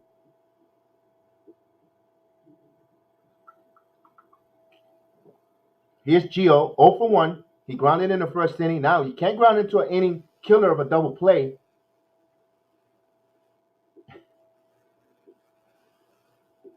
And here's the pitch. And just like that, a double play. Here's 1-4 into first. Oh, wait a minute. Did Choi hold on to the base there? Umpire says he does. So just like that, in a blink of an eye, 2 outs. This is disgusting. This is disgusting. This is not what you want. And of course, Gio hit the ball up the middle, though. You hit the ball up the middle, but the defense played it perfect. This is what I was talking about. Yeah, he held on to there. That was a good play there. So it goes 4-4-3 double play with 2 quick outs. And here's Gardner. Now, when I was mentioning the Yankees, if this offseason, if you don't want to, if you're Steinbrenner, they're calling that they don't want to go up the threshold. Here's a strike for Gardner. They don't want to go over the luxury tax. Steinbrenners are turning into the wool ponds. They want to be cheap. They want to be cheap. They don't want to spend money. We spent $300,000 on one player. The other player, Steinbrenner didn't. George didn't care. George brought the best player to win. These guys are penny pinching. They're rubbing 2 nickels, calling poor. Meanwhile, you buy a hat, and the hat is $45. Just a typical Yankee hat. The MLB package is over $220 a season. We could go on a rant on that. My point is they want to save money, and this team prints money because this team they're the most famous the most famous merchandise. With all said and that, you have to go and sign. If you want to be the Rays so much, they develop players. They have good scouting report. Well, why don't you sign their scouting report, their scouting department, head of scouting, and bring them over to the Yankees, your minor league scouting. Find these players, develop them. Bring over those workers, those coaching staff that works there. There's nothing against that in the major leagues. You offer them, and they're making 6 figures. You want to offer them an extra $100,000, you'll get these guys coming over from the Rays, from the Rays minor league systems or player development and scouting report. You bring them over here, plain and simple. And why do the Yankees want to be the Rays, and they should be more like the Dodgers? I agree with you, Michael. but they talk about how wants to save money, luxury tax, and I get it. You don't want to be paying 60 million and you allow the Royals to get into the World Series, by the way, with all the luxury tax money we spent. But I agree, I understand that. But still, you're the Yankees. It's about winning championship. Here's Gardner. This ball flies to left field, and Meadows in there, so the inning is over, just like that. So we go now to the sixth inning, and it gets closer, and the Rays keep knocking. And do you have any confidence if the Rays go up 1-0, the Yankees could actually tie this game? The display is no score, and they're not showing you anything. So you got to be a little worried if you're the Yankees. Not to be negative. I'm not being negative. I'm trying to be a little bit concerned, as a concerned Yankee fan that I am. And of course, I wouldn't be here doing this one too long if I wasn't concerned or giving you my thought, my opinion, because then I'll be fake. I got to be honest. I got to be real, and tell you I'm a little bit worried and concerned of the offense, the way they're stagnating. I want to see something here, and they haven't given us that. So right now, Boston is in their bullpen. They knocked out Sale already. Wow, and Sale is out, bottom of the fourth inning. Nationals up 2-1 here against the Boston bullpen, which stinks. But right now, with one out there, so 2-1 game. And we can't afford to give up any runs, period. Right, Michael? We cannot. We can't. Anyone could give me a Seattle Mariner update, please? That's the one game I don't have on my docket. I have everyone else but the Seattle Mariner game.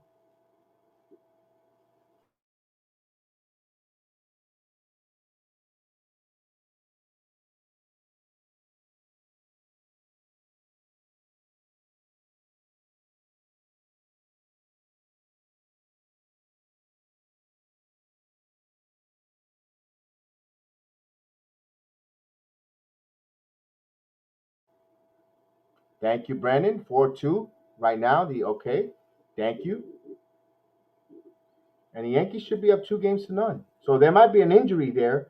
There's an injury and they're checking him out to Hyun-Jin Ryu in a 9-1 game. They're just checking him out, the training staff, and they're checking him there. So wow, that'd be something huge if Hyun-Jin Ryu gets injured. Here, Clay Holmes and Michael is correct. He has a 5.4 ERA, and they can't get any. They're making him look like a Cy Young Award winner, and it's ridiculous. That's a bit of the frustration.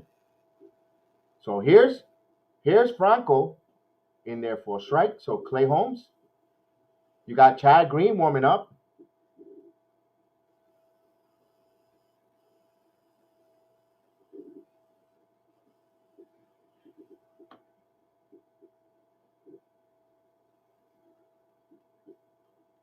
And the 0-1 pitch coming. Just missed, 1-1 strike to count to Franco.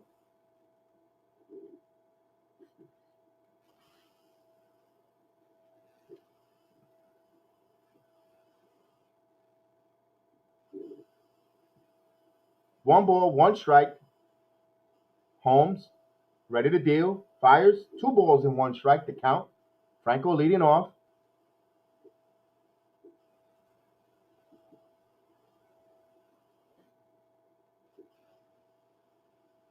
A lot of action going on an action-packed Sunday. So I appreciate you guys here watching along with me. I'll keep you updated as much as possible everywhere and everything.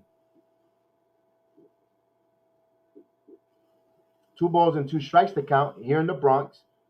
Skydome in Toronto, 9-1 Toronto. Although first and second for the Orioles with one out. Kelvin Gutierrez up at bat against Hyun-Jin Ryu. And the Bronx, 2-2 strikes.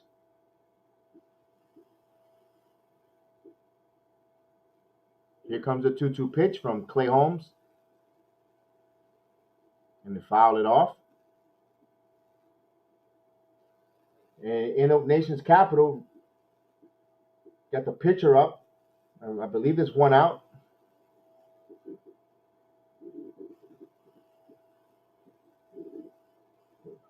With one out, 0-1 count, runner on second, bottom of the fourth inning, and 2-1 Nationals. Back in the Bronx here. So a lot of action-packed stuff going on, and he missed it. Count runs to 3-2. Full count here. Leadoff hitter in the top of the 6th inning. So it looks like the New York Jets might pull out a victory tonight.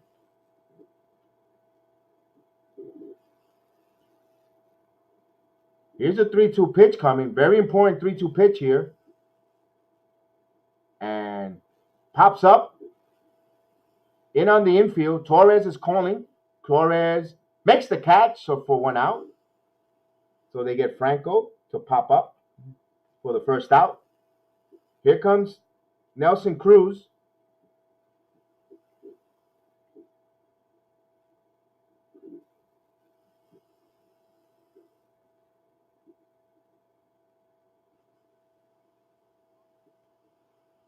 Nelson Cruz popped up twice in his first 2 at-bats against Holmes. And here's the first pitch. In there for a strike, 0-1 the count. He's ahead of the count there. 2 outs now in Toronto. It's still 9-1 with two runners on and 2 outs.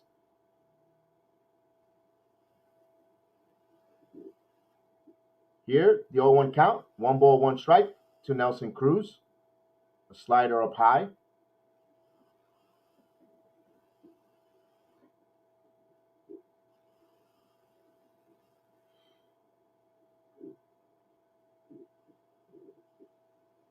Time is called by Sanchez. They'll recall the signs again. We'll redo it.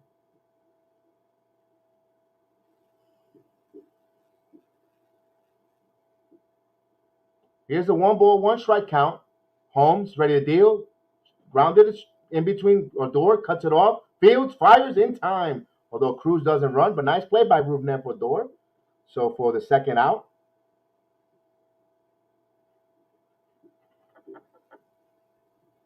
5-3 if you're scoring at home. The third baseman, the first baseman. Nice play by Odor. Never hasn't. First time playing third base for the Yankees this season. Done a really good job, if you ask me. Cynical, salute Cynical. And right now, 3rd and goal. It's kind of crazy.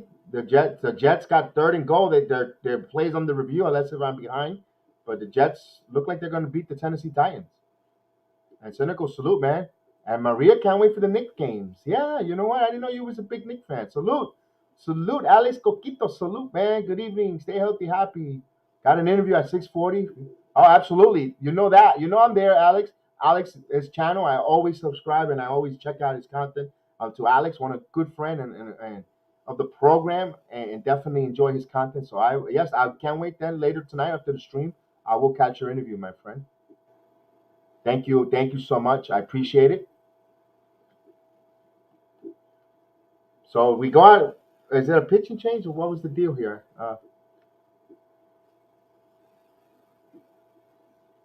Watching along here.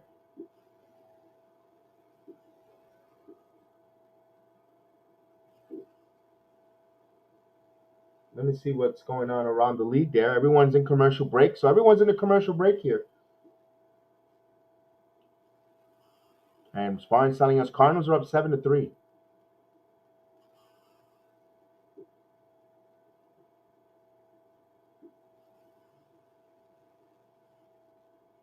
Cardinals and Rams to be more clear, an NFL score update. I appreciate that one there. The Jets are going to win their first game of the season, folks.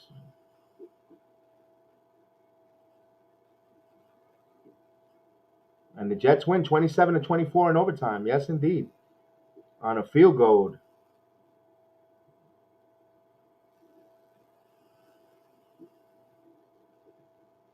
So my New York Jets get their first victory. Nice. Nice indeed. Good job, New York Jets. So Chad Green is coming in. That's what it was. So Chad Green's in.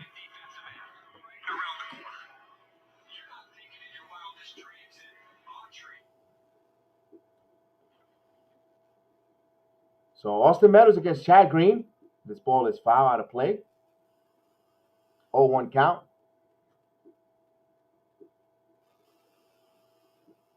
And he doesn't like this movie, Michael.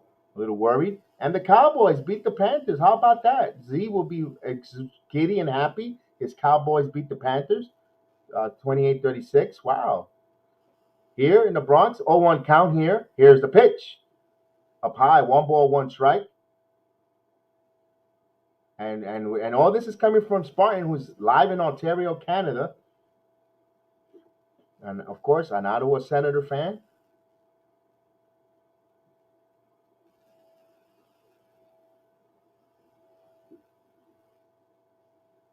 This ball is popped up. And Gio running. Gio, and he goes in the dugout. He makes the catch, but is he okay? Holy moly. And Gio, if he's okay, he's out. The play is called out, but is Gio okay? He is injured. Oh, boy. Oh, boy.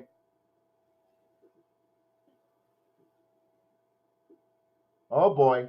Scary moment here, folks. Oh, man. Holy cow. He made a beautiful play there. Oh, no. He went full speed ahead. Is he okay, though? Scary moment. He's out for the season. No, man. I saw it. Oh, boy. Well, explain it as it goes. Gio was going at full speed. He made the catch, and he went running straight down the stairs in the dugout, and he crashed in. So I don't know what is his injury. Gio Urshela caught the pop-up into the end, and he caught it full speed. He caught the ball, and then he went right down the stairs into the dugout. So I don't know how he landed. I'm trying to see the replay here, and he went head first, and he tumbled. Now he might have hurt a knee or leg. Who knows? I know. I'm trying to see. He did a roll, and he got to the dugout, and he went. Usually the players go around and try to catch him, but of course, the visiting visiting dugout, everyone scattered. They parted the seas, and he fell straight down. I hope he's okay. Hope he didn't hurt his face. Now this could be a Jeter type of moment. Remember, Jeter went crashing into the stands, but this looks like I see players holding their hands on their head and so forth, and it doesn't look good. I hope he's okay. Nothing serious. But I know he's not going to continue this game. So you're going to have Velasquez in now. He went full speed. Kudos to Gio to catch that ball. And Gio gets up on his own power. He's limping a little. Of course, he's choking up. He walked on his own power, his own fruition. The whole Yankee team comes to get him. That was the final out there.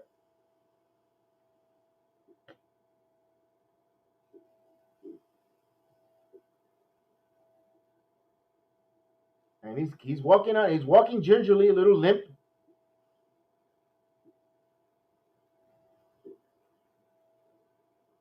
So he raises his hat to the crowd, let them know they're okay. Yankee Stadium give him a standing ovation. And the inning is over. But Gio, what a play by Gio Urshela. Had his Jeter-type moment going into the stands there. I hope he's not okay. They're going to check him out, and let's see if he stays in the game. So the Blue Jays added more to their lead now. Actually, no, they actually got second and third. Second and third with no one out. So the Blue Jays keep mashing.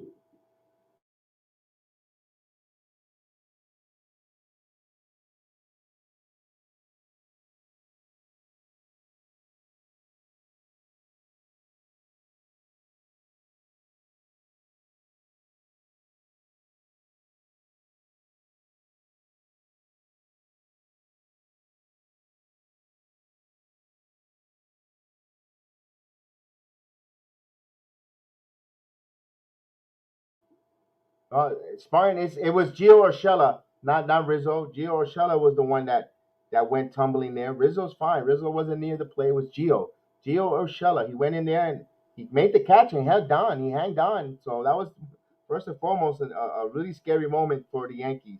If you're a Yankee fan. So we go to the sixth inning. Hopefully that's something that sparks the team. Hopefully that's a spark for the team there.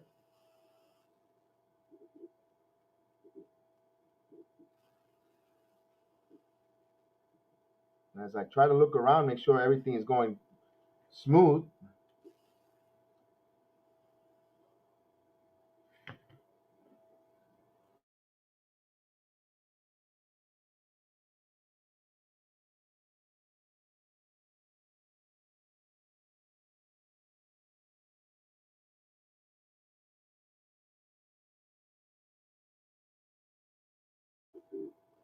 So we go. New pitcher, JT Chirigolis. If hopefully I'm not butchering his name, a circuit record of 6-1 there. He's going against Sanchez. So new pitcher. Let's see if the Yankees could do something here against this bullpen. No score here. Here's the pitch in there for a strike. So these Rays, we know they got a good bullpen. They come in and throw strikes. They throw strikes. And Angel Hernandez almost fell too. Angel Hernandez almost took a tumble down the steps too, trying to call that out there. 0-2 count to Sanchez. What else is new? And here's the pitch. Down low, 1 ball, 2 strikes to count.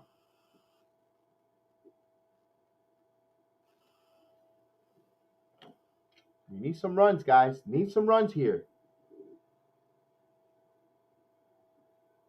Here's the 1-2 count for Gary. Swing and a miss, struck him out on a really terrible pitch down and away. Achilles heels for this team. They love swinging at that pitch down and away, nowhere near them to do nothing. You're not going to do anything with that ball. You're not doing anything. I don't know why they love to hit that. Even if they make contact, they're not doing nothing with it. Wow. 1 out. And of course, runner on second and third with 2 outs for the Red Sox. Second and third, but there's 2 outs there. But watch them come up with a key hit, take the lead 3-2 here. That's how this season looks like it's gonna boil down to. Swing and a miss or a door. 0-1. Let's go, guys. Let's wake up. Well, the Nationals actually got out of it. They got out of a jam there. They're flirting with danger. Here in the Bronx, no score here. Rui Odor at bat with an 0-1 count. Here's the pitch. 1 ball, 1 strike is the count here. Let's go, Yankees. Let's go. Let's get it going, Yankees. And the reasons the Rays didn't help him because the baseball is you're tough. Yeah, I got you. I'm not mad at them. I think that's how baseball is baseball. 2 balls and 1 strike to count. Because he drops that pop up, it's on a foul ball. I get you here. I'm not mad at the Rays dugout for not trying to provide a cushion or help them out. Yes, Maria, coffee. Wake these guys up. Here's the 2-1 count coming. Here it comes. Popped up, foul. 2 balls and 2 strikes to count. And Odor swinging for the fences. Yes, indeed, Brennan. And that's, rookie. And now if Gio, shall see if we get Velasquez coming up for Gio in a defensive switch here.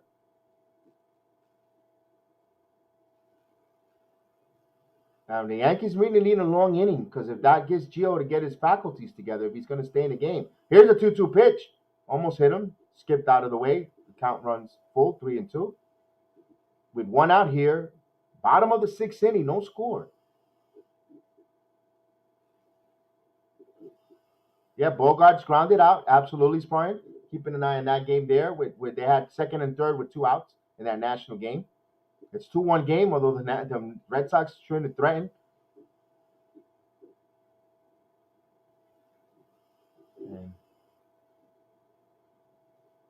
here's the 3-2 pitch.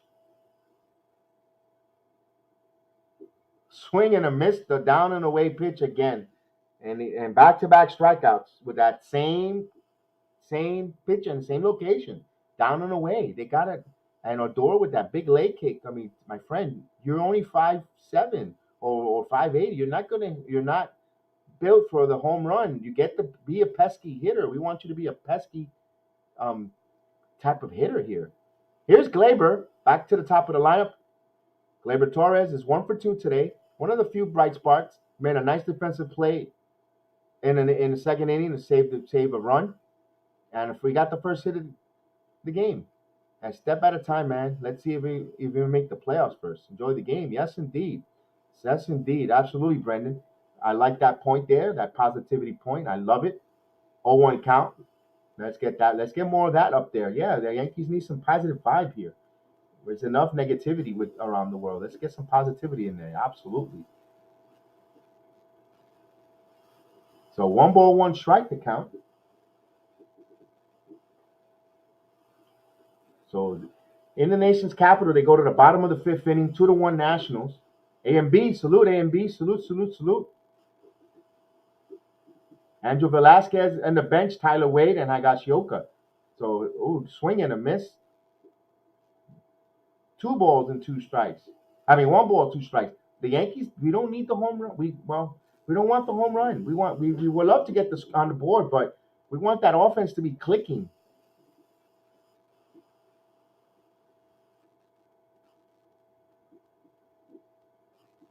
Yeah, the chat is quiet. Here's a pitch. Down. 2 balls and 2 strikes.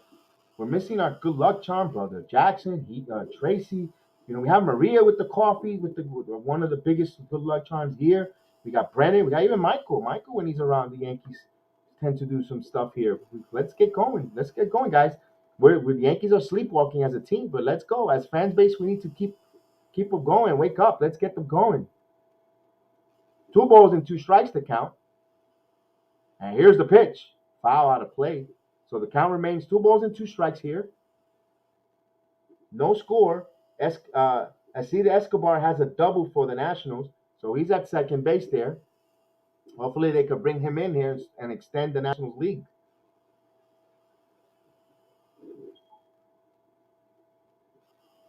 And we need the Yankees to extremely wake up badly here.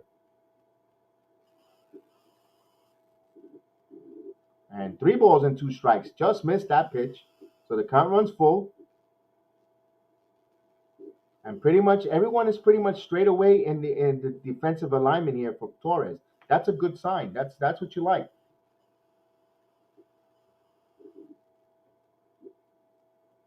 Caleb Fields, salute Caleb. Welcome aboard. And Caleb says, wake up, Yankees. I agree with you, Caleb.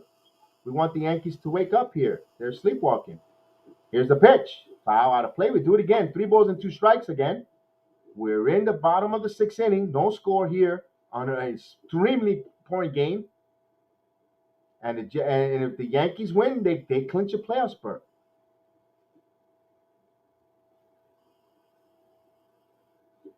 Extremely important game. A pretty good at bat here for Gleyber. A pretty lengthy at bat. 3-2 pitch. Here it comes. He fouled it again. We'll do it again, guys. 3 balls and 2 strikes. Gleyber's 1 for 2 this afternoon. And of course, Mike Brennan saluting Caleb. Absolutely. And Gleyber caught a break. That was a strike. Heel says that. And the Nationals have first and second, no one out, bottom of the 5th inning with Josh Bell up at bat. Here, Gleyber walks. So salute Caleb salutes Brendan right back. So absolutely, everybody welcome Caleb to the chat. So welcome to the program. Welcome to the Bronx Sports Jedi Network family. And hit that like and subscribe. And welcome to the family. Hopefully we got some more playoff baseball. You join us for the watch along and so forth. Right now, the Angels padded their lead now 6-2. So that's good. It's a 4-run game again. So that's finally a little sunshine, a ray of light for the Yankees here, 6-2. But we want to do it ourselves on the field. That's the thing of the prideful part of the Yankees. We want to do it ourselves. Here's Rizzo. Just missed outside ball. 1 ball, no strike to count to Anthony.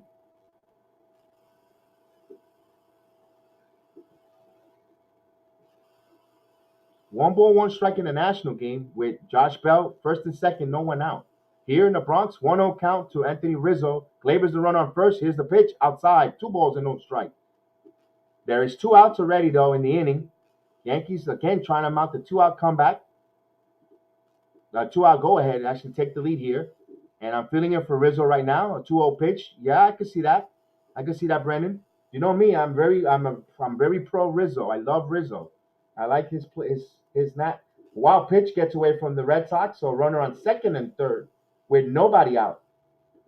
Actually a pass ball right off the glove of the catcher and it skipped away. So both runners advanced. So they got two runners, second and third with no outs. 2-1 count to Josh Bell. Here's Rizzo. Here's the pitch. This ball is golfed it in, and it's going to stay in the ballpark, though. And he just got under it, and he makes the catch to center field. The inning comes to an end. No runs, no hits, no errors, but they leave a runner on the walk. Now we go to the 7th inning, and there's still no score here on the BX Sports Jedi Network watch along. I appreciate everyone this last game of the season watch along. Yankees with a win, stamp their name into a possible play-in game, and then with a loss, we have to watch to see if they be able to play that extra 163rd game before we get into the wild card. We shall see on that. And salute to everyone. Salute Caleb. Salute to everyone in the chat. We'll go right here. We'll put that ticker up there. I'll take a look. Bases loaded. Nobody out in the Washington National games. Bases loaded. Nobody out. Bottom of the 5th inning. Nationals up 2-1. And here comes Zimmerman, who's probably playing his final game as a National, and they're getting a standing ovation every time he comes to bat. The ballpark is packed with a full capacity crowd. Salute to the National fans. They came out in droves. They don't really have no reason to come out to support the team, and it looks a sea of red in there, and it looks aesthetically, it looks wonderful to see the fans in Washington support their team. With bases loaded, no one out, and Zimmerman up at bat. Everyone's out there giving him a standing ovation. That's a beautiful scene. If the man calls it quits, he's going out. Really, really, really wonderful. I'll keep you an update on that at bat while they change the innings. Everything's on the line. Everything is on the line. Who said it was boring? No, this game is phenomenal. This game is good right now. We want better results. Come on, why you did that, computer?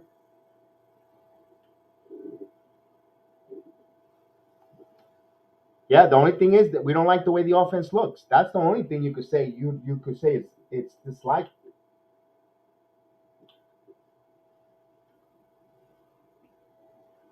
So Gio's okay. We'll see if they make any changes. No, Gio's back at third. So Gio had a la Jeter moment. So Zimmerman is up.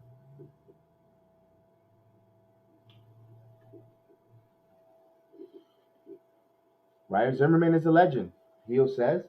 Right now, he's behind the count 0-2. Here we go to the top of the 7th inning. Green in again. Here's the pitch.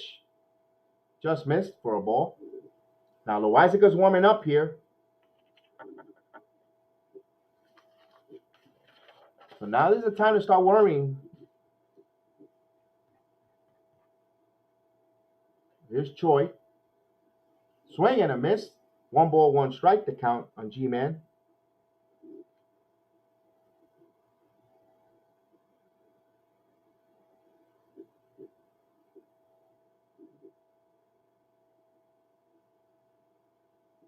One ball, 1 strike. Top of the 7th inning. Just started the inning. Here's the pitch. Foul out of play. 1 ball, 2 strikes to G-Man. And Zimmerman strikes out for the first out. Don't tell me the Nationals are going to do this again with the bases loaded. They did it 2 games in a row. Bases loaded, and they couldn't get no runs in. Nah, he struck out. Zimmerman is out. Here's the 1-2 pitch here. Foul out of play. We do it again.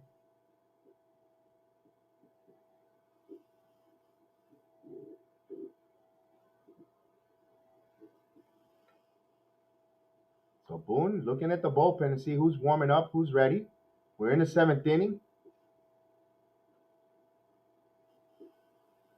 1 ball, 2 strikes to count. No score here. Top of the 7th inning. Here's the pitch. Foul again by G-Man Choi. Having a good at-bat. Pesky hitter. In the National game. Bases loaded with 1 out. Here's their first pitch. He's ahead of the count. 0-1.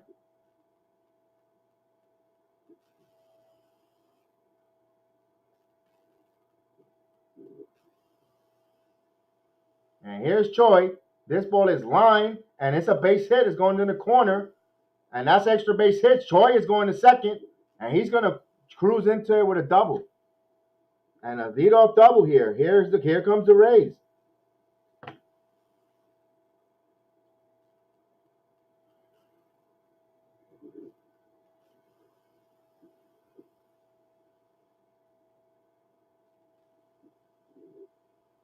So Rays trying to get that first run across, and that's going to feel like a freaking coffin, a hill, an albatross if it's a 1-0 game. So the Yankees trying to do their best here to keep that run from crossing. Here's Mike Sonino. Sonino is coming up, the catcher.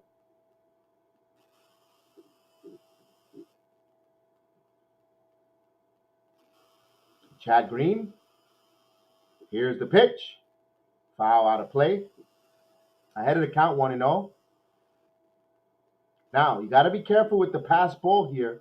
Chad Green likes to throw a breaking ball down in the dirt and so forth. Sanchez, we know his catching woes. You can't have a pass ball, wild pitch, whatever the heck it's called, whatever you want. Can't let that runner get an extra base. You have to block with that ball whatever you can. Here's the 0-1 pitch. Did he go? No, he didn't go. 1 ball, 1 strike. No, I'm not doing the closers row here. No closers row tonight. I'm calling this straight through. I'd always like to do the closers, especially if it was fan appreciation, but I thought the Yankees would be up by a lot. But this is a tight game. I'm not going to do the closer. Here's the 1-1 pitch. Swing and a miss.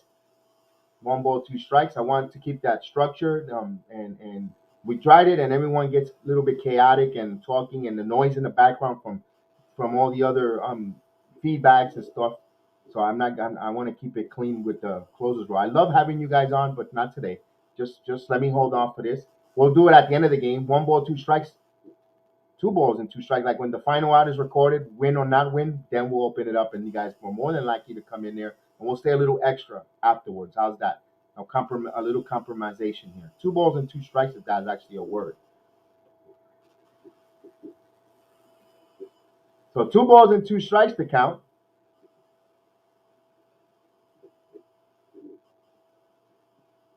And here comes the pitch. Swing and a miss, foul tip. Got him.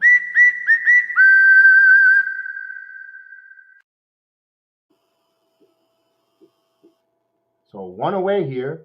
Now, we've been going on for this inning. Where is Robert Parr? I'm missing my man, Robert Parr.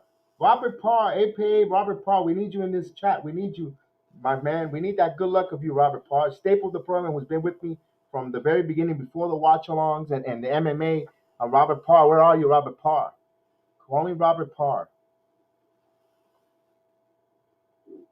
Here's Wendell. Here's the pitch. Swing and a miss. He gets ahead of the count. 0-1. Robert Parr, Jerome. I know Jerome is 5 in the morning in the Philippines, so and Monday morning in the Philippines, so I understand why he's not here yet. Well, and Casey's probably working hard there in Texas, so salute to Casey as well. We're thinking about you, all the regulars that come on the program. Here's the pitch. Foul out of play. Our friend Van from the Philippines as well. I haven't seen him in a while. He also. Van always writing in the chat. It's been a while. It's been a few games that we haven't seen Van. Right now, Michael. Yeah, it could be. It could be, Michael. 0-2 count. Yeah, I think you have Lasagna, Severino. I don't know why he's holding bullets now. So yeah, now it's starting to get. We shall see.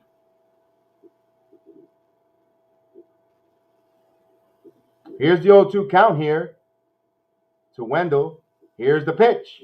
Fouled it again. So 1 ball. Well, it still remains 0-2 the count. Nervous time here in the Yankees. If you're a Yankee fan.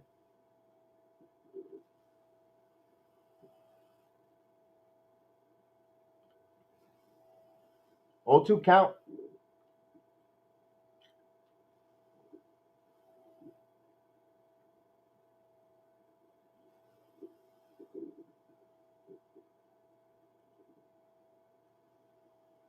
And the 0-2 pitch. This ball is hit to right field and is up in it. And Judge makes the catch. He fields, he throws. Choi gets back quickly. So no advancement there. Gio is hobbling. Gio is hobbling and he's in pain. You can see that he's in pain.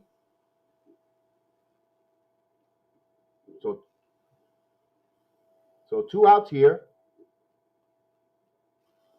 Now here's Kiermaier. Kiermaier is a pain in the rear end for the New York Yankees for all his career with the Rays. This is gonna be a big at bat here for Kiermaier. They come up with a big 2-out hit here. Can they do this and really try to break the spirit of the Yankees? He's 0 for 1 with a walk here. Chad Green trying to get out of this inning here. Gave up a leadoff double to Choi. Here's the pitch. Missed down low. The Nationals are up 3-1 right now. Actually 5-1 right now. Nationals up 5-1. 5-1 with 2 outs. Runner on second. So Nationals up 5-1 right now. Here in the Bronx.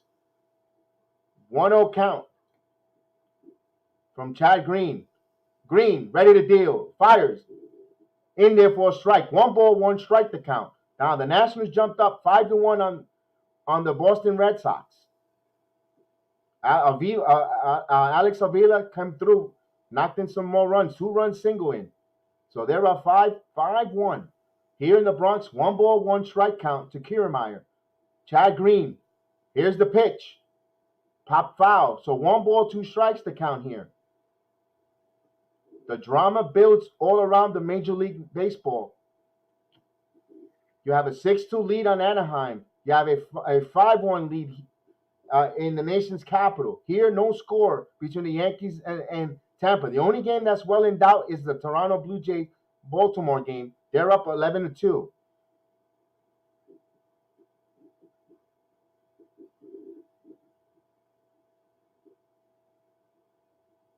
A conference call between Sanchez.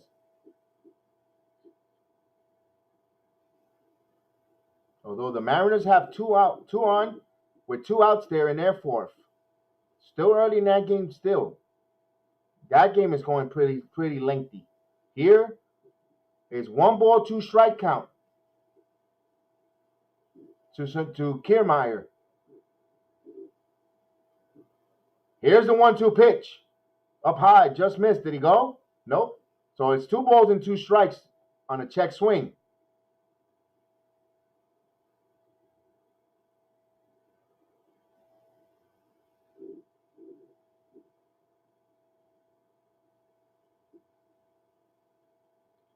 Two balls, 2 strikes, 2 outs, no score. Runner on second. Chad Green, ready to throw to Kiermaier. Green ready to deal. He sets. He fires. Breaking ball, miss, just miss. The count runs full. 3 balls and 2 strikes.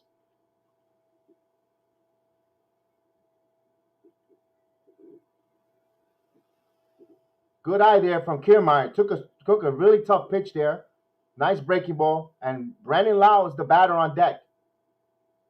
Here's the 3-2 pitch. And here comes the pitch. Walked him. So the Rays got 2 men on with 2 outs here. No score. And the dangerous Lau coming up. We saw Lau had a really great game last night. Couple home runs, couple 3-run shots. He pretty much was the offense and pretty single-handedly beat the Yankees. So here's the Yankees leaving Chad Green in there.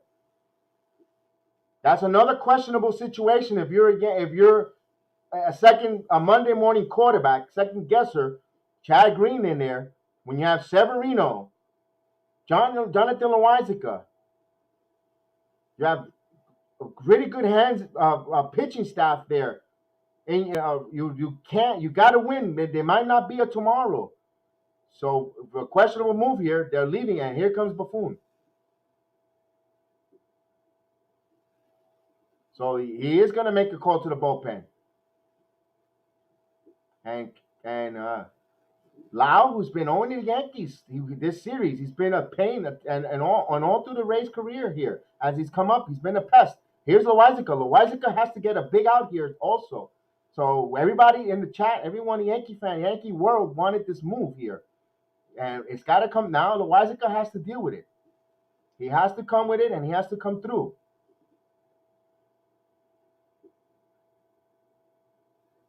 And the inning comes to an end in the nation's capital, and the Nationals are 5-1, end of the sixth inning. They go to the sixth.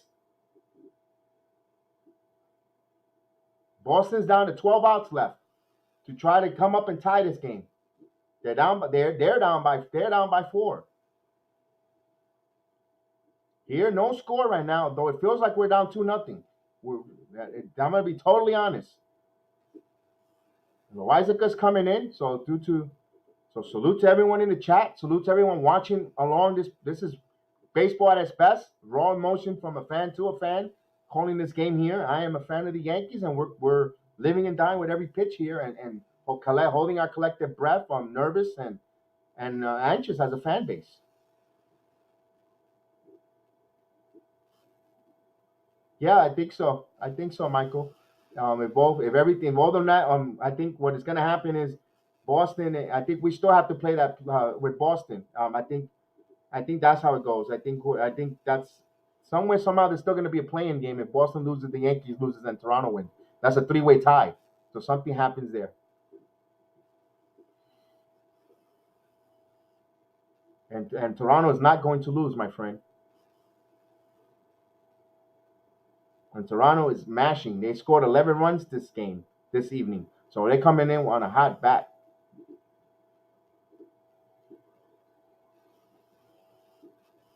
So they're giving you the scoreboard updates, but I've been keeping you updated before all the program showed you. And Loiza's in here. In 55 games, a 9-4 record, a 2.22 ERA in 69 innings. He has 15 walks to 67 strikeouts. So 3 home runs. No, the Yankees don't win it either way. The Yankees gonna have to. They remember, they head to head, they had a terrible record on both Red Sox and the Blue Jays. So I think they're gonna have to play a play-in against the worst one of the two, some similar to that. Once it gets closer, we'll let you know exactly how it works out. 1-0 count, because we had the scenarios up in earlier, and it just gets tongue twisting and confusion. So 1-0 count here. Runner on first and second with 2 outs here. Top of the 7th inning. Really important. And 1-0 count here from Loizica. And here's the pitch. Swing and a miss. 1 ball, 1 strike. Well, we all definitely want the Yankees to do their part. They need a win. They win. That's all they need to do. They need a win. If the Yankees win today, they win, and everything holds up. Everyone's coming to the Bronx to play this wild card game. Put it this way. That's all in a nutshell. Yankees got to win, and if all the scores hold currently, the wild card game comes to the Bronx. Here's the 1-1 pitch. Foul back. 1 ball, 2 strikes to count.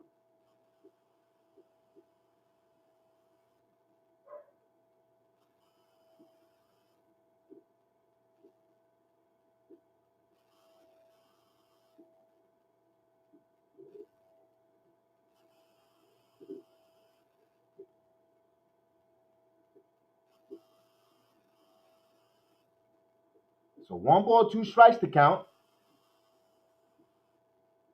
And here's the pitch to Lau. Popped up, third base side, and Charlie Hayes makes the catch. No, excuse me. It was Ruben Ecuador makes the catch. I had a little flashback of 1996, just laughing, trying to lighten up the move so they get out of that. So no runs, 1 hit, 2-man left on. We go to the bottom of the 7th inning. As we go to 7th inning stretch, we celebrate God Bless America on the BX Sport Jedi Network. Thank you. Watch along. I'll keep you updated on everything on there, so forth. And definitely thank you, everyone, for watch along tonight. And we'll be back. We'll be right back. Don't go anywhere. Just take a foul territory. Hayes makes the catch. Yeah, you liked that one, did you? You liked that one. I'm glad you like that one. Woo. So as they honor America, don't forget, guys, to follow us. Once the season's over, we'll keep you the hot stove, and also we do other programs. Follow us on all these different social media platforms. Follow the program, follow the Jedi. Definitely, we'll show you the way of the Force, and we'll make sure everything goes right. So thank you guys to for joining and supporting the program. I really appreciate it because you guys will make the program successful and also the good feedback that you guys are meeting everyone from all different parts of the country, part of the world, across the nation. I appreciate it. So go ahead, follow us on the social media platforms. I put that up there a little more seconds so you can watch, get that over, and this is how the playoff standings stand. So we'll get back to that. And guys, don't forget Thursdays I have the MMA program. So watch along with us and give me 2 seconds. I'll be right back.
So I got the champagne just in case for the clinching. The Yankees clinch, although no score right now. Don't want to touch the money, but the bottle is there, so it's a champagne celebration for the playoff. They're going to score here. This is why I'm saying the Jedi's feeling good. I think they're going to score. I think the Yankees get on the board here.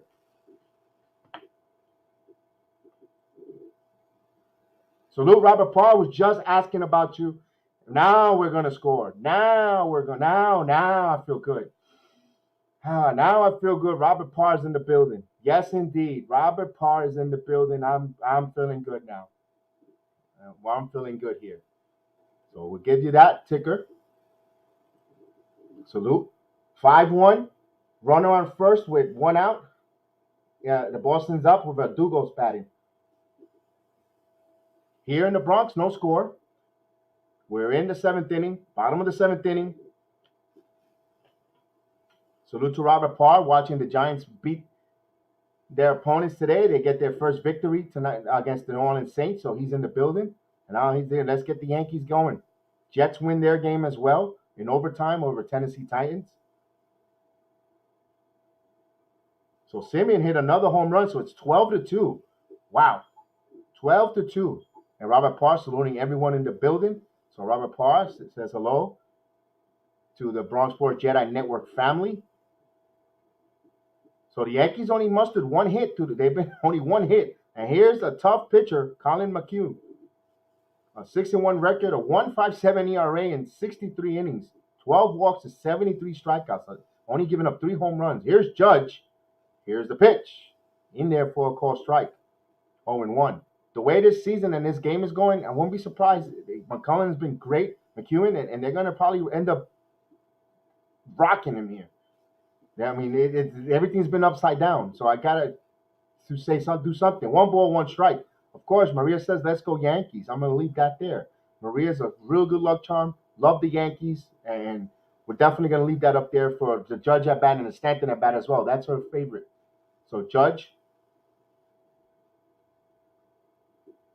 Here's the 1-1 pitch. This ball is up the middle and right to the second baseman. Fields fires in time. So retired Judge. Here's Stanton.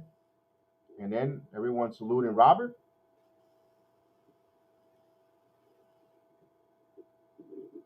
We'll put that back up there for Stanton.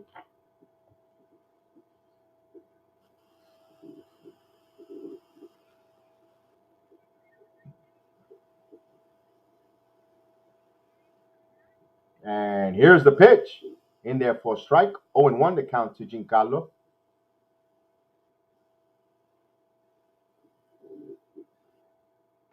0-1 count. Here comes the 0-1 count pitch. Up high. 1-1 strike to count to Giancarlo. No score here. We're in the bottom of the 7th inning now. Hopefully you still have fingernails if you're at home. Here's the 1-1 pitch. Foul out of play. 1-2 strikes. We need and of course, Robert Parr, excellent. Says, where are the bats we use in Fenway? And Spartan 7 says hello to Robert Parr. Spartan 7 has been in our program past few days.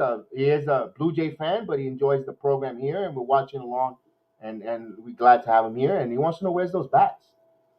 Stanton pops it up into the infield. They all converge, and a collision possibility. There is a collision, but G-Man Shoei catches it. But at the time, it smacks Wendell in the head there. But hopefully everyone's okay there for the second out.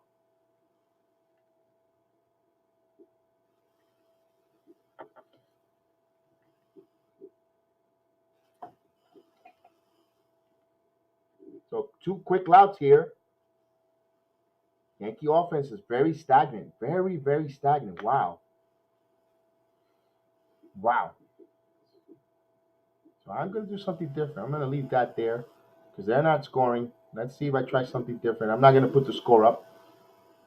Been putting the score up the last few games, and they've been trailing. So let's leave that. Let's try something different. Here's Joey Calzone Gallo. Now here's the pitch. In there for a strike. 0-1. Now Gallo wants to endear himself to the Yankee Nation. A solo shot. Now here's when we want him to go for the fence. A solo shot would endear him to the Yankee Nation. Here's the pitch. Swing and a miss. 0-2. So Gallo's in his regular 0-2 spot.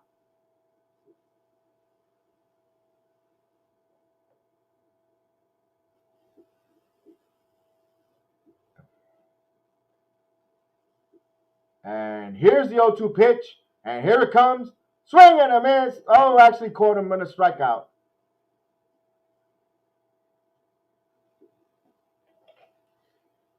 I was close. I thought he was going to swing and miss, but he called strike 3. So either way, he got the out. So no runs, no hits, no errors. They go quickly, man. They go anemic. Wow, they go anemic. That was anemic.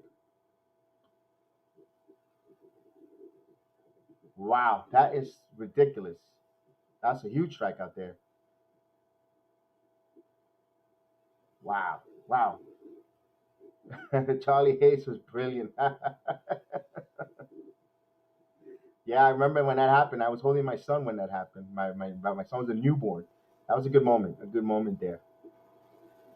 Home run, nothing. That's it. Yankees will be eliminated playoff very fast as usual this year. Right now, let's get there. And that shift, yeah, Robert, that was a crazy shift. And I was saying earlier in the game, you're gonna have to start bunting. You're gonna strike out anyway. You're gonna have to take a chance. You're gonna have to take a chance there. But we go now to the 8th inning. We go to the 8th. Now, does he keep Loizaga in there? I think so. I don't see why not. Why take Loizaga out?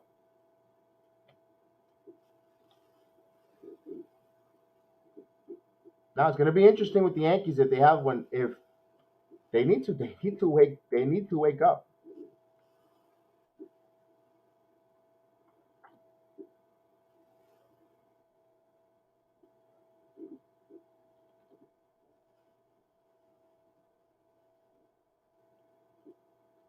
So we go to the 8th inning, no score.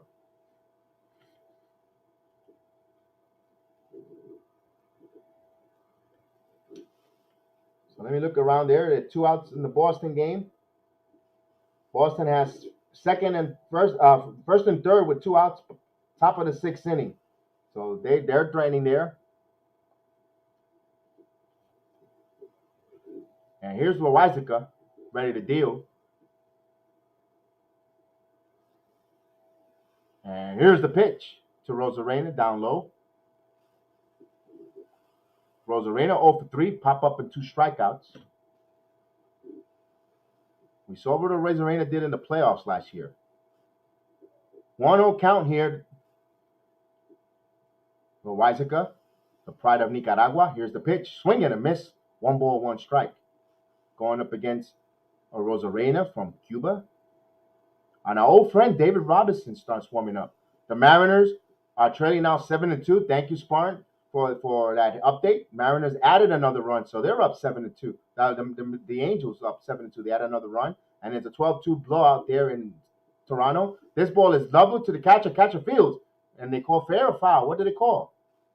Why did Sanchez drop? Oh my goodness! This is why again, and again, and I hate to sound like a broken record, folks, but this is why when they need to expand the rosters or when they need to make a decision here, you need to bring a third catcher up here. You need a third catcher for these late game situations. Sanchez tried to field and he just totally missed the ball.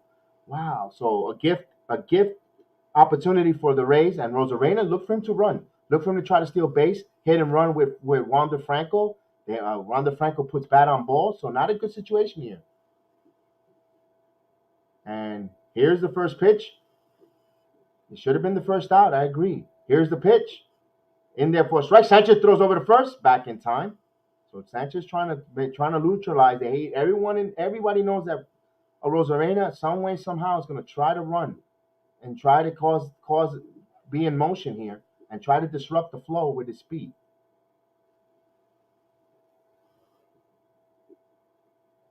So good day for New York football. Yes, indeed, Sparring. Jets and Giants both won. 0-1 count here. Throw over to first.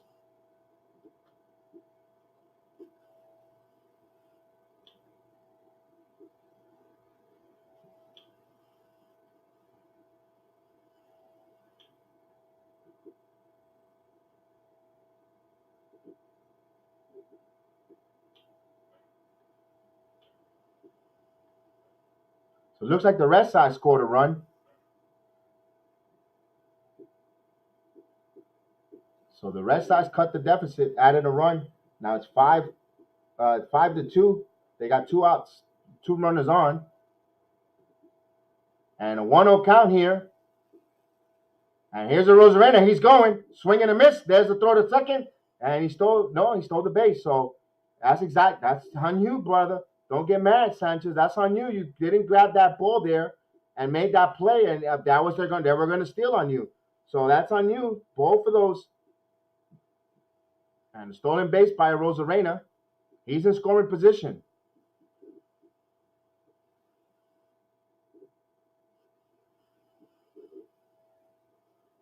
Pretty good. Not a bad throw, but all he needed was to bend over, grab that ball when it was in the ground, and fire to first.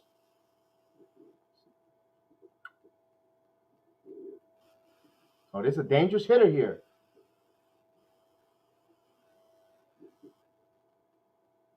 Fly ball to left field. Gallo goes backpedaling. He fields, he fires it, and Rosarena's going to third. There's a play to third, and he is safe. So the speed again. There's nothing to play for, and they're playing for a lot. They're hustle, and it'll be a shame if they score a run here on their speed. Wow. So here's Nelson Cruz, although Nelson Cruz could strike out easily here, but he also could hit a fly ball. So let's see the play here. The Yankees, they need to look at this because what are they waiting for? They hold their challenges, but they're not going to challenge.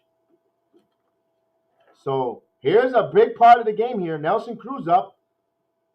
Runner on third with less than 1 out here. The infield plays in.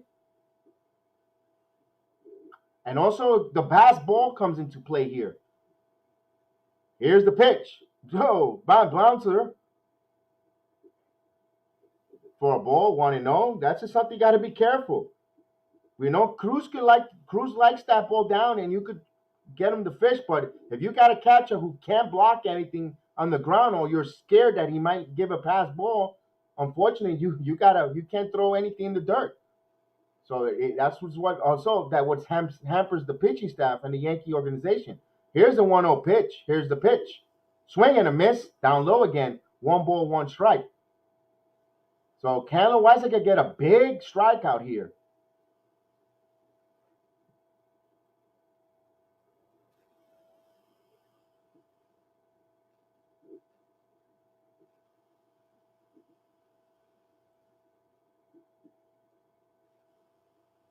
Thank you, Spartan, for keeping us updated on that. Here's the pitch. Swing and a miss. 1 ball, 2 strikes to count. I'm glad Sanchez blocked that ball there. 1 ball, 2 strikes. Every time there's a ball down in the dirt, I cringe. I cringe. I'm sorry. I cringe. I'm afraid that that's going to go right in between his wickets. Here's the 1-2 pitch coming. Only if you get that strikeout, please hang on to that ball. That's all I ask for. 1 ball, 2 strikes. And here comes the pitch. 2 balls and 2 strikes. Chapman begins to warm up in the Yankee bullpen.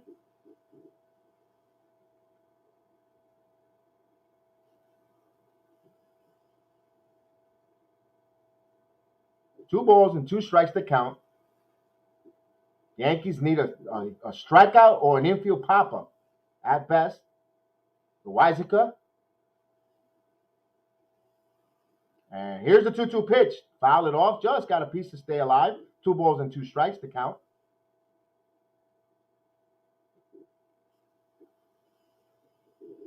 And unfortunately, that's what they said. We should be rooting for Boston.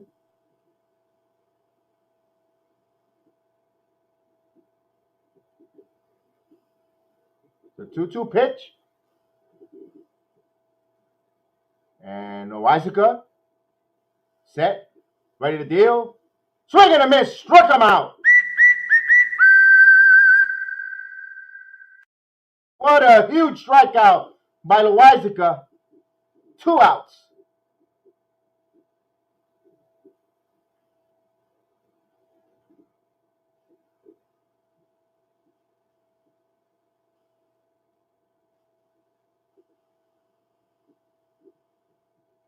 So 2 outs here, and we're going for a conference.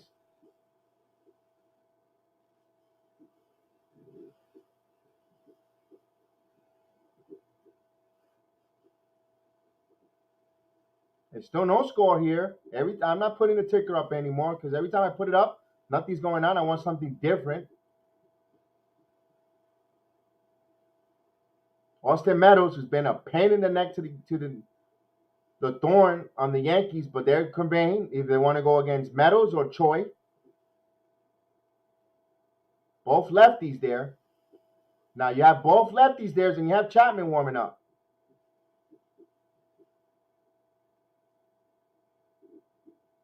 Chapman hasn't been automatic either. Loaizaga is your best reliever.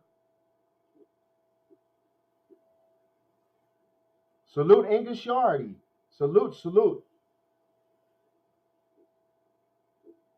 Salute. Welcome aboard to the Bronx Sports Jedi Network family. Everyone salute English Yardy. He's in the building. Salute to him. Here's the first pitch. Swing and a miss. Ahead of the count, 0-1. Meadow. Now, career versus Loaizaga is 2 for 5 with a home run against Loaizaga. 0-1 count here. The lefty, Meadows. The right-hander, Loaizaga, with an 0-1 count. Here's the pitch. Foul out of play, so Loaizaga's ahead, 0-2 now. He's ahead of the count. Oh, thank you, thank you. Welcome aboard, of course. Thank you. Guys, welcome English Yardy into the program and to the chat. 0-2 count. The Yankee Stadium crowd gets on its feet. They stand up. Absolutely, Robert Parr. Let's stand up. Let's get it. Here's the 0-2 count. Loaizaga looking at the sign. He touches. He's ready to set. And he fires down low. 1 ball, 2 strike. Good stop by Sanchez. That's another worry aspect. The ball down in the dirt. Sanchez hopefully gets a glove. I didn't like he side caught it with his glove. I want to get him. Make sure you get your body in front of that big guy. That ball gets by you 1-0. And of course, everyone's saluting English Yardy for coming on board the program. It is a 1-ball, 2-strike count. No score, runner on third with 2 outs. Austin Meadows down 2 balls and 2 strikes to count. In the nation's capital, they go to the bottom of the 6th inning with 1 out. Nationals up 5-2. Here in the Bronx, 2 balls and 2 strikes, runner on third with 2 outs. So Weiser's trying to get out of this inning here and send this game into the bottom of the 8th inning with no score and keep it there. 2 balls and 2 strikes.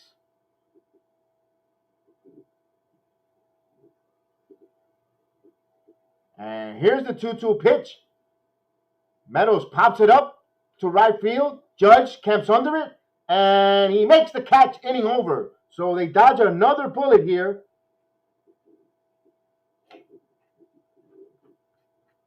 No runs here on 1 hit, no errors. They leave that man stranded at third. We go to the bottom of the 8th inning. No score here on the Brawl Sports Jedi Network. Watch along. Salute to you guys, and salute to you, English Yardy. Salute to Robert Parr as well. And salute to everyone, man. Let's get this going. We get this run here. We get this run. We only need 1 run, and then we could have Frank start spreading the news. We need him to get a run here. We go get a couple runs here. Then we go in the 9th, close it out, and we start spreading the news. And the bullpen for the Yankees, yes, absolutely, Spartan. The bullpen of the Yankees going forward have been very well carrying this team here. The starting pitcher, not so. They can't even get you 5 good solid innings. But the bullpen has been the story for the Yankees here down the stretch. So now, and despite, they've been the number 1 reason why the Yankees are in these games. So, and the offense, they got to pick up the bullpen. The bullpen has been carrying this team all since the Boston series. So now they need to get their butts up and wake up offense. And time to light them up. Absolutely, Robert Parr. Remember, the Yankees win, it's champagne time. I'm going to pop the bottles, and we're going to definitely salute on the program, and Yankees to the playoffs. We'll salute 1 victory at a time, 1 step at a time. So we want to get there. And Robert Parr wanted a bullpen game in the series, and pretty much you got it. Taillon went 3 2/3 of an inning, and then you had Crib pitching by the lefty. Waldy Peralta came in here. Chad Green has some solid outing. And then now Loizica. So the Yankees now, they got to put some runs on the board. And it is nerve-wracking. It is. This pen has been good, and you said they're nerve-wracking. I am nervous here. I want to see the Yankees score a run because the bullpen has done its job. You hate for your best, strongest attribute to lose you the game, which is your bullpen. And they've been flirting with with danger all game, and your offense has not come through.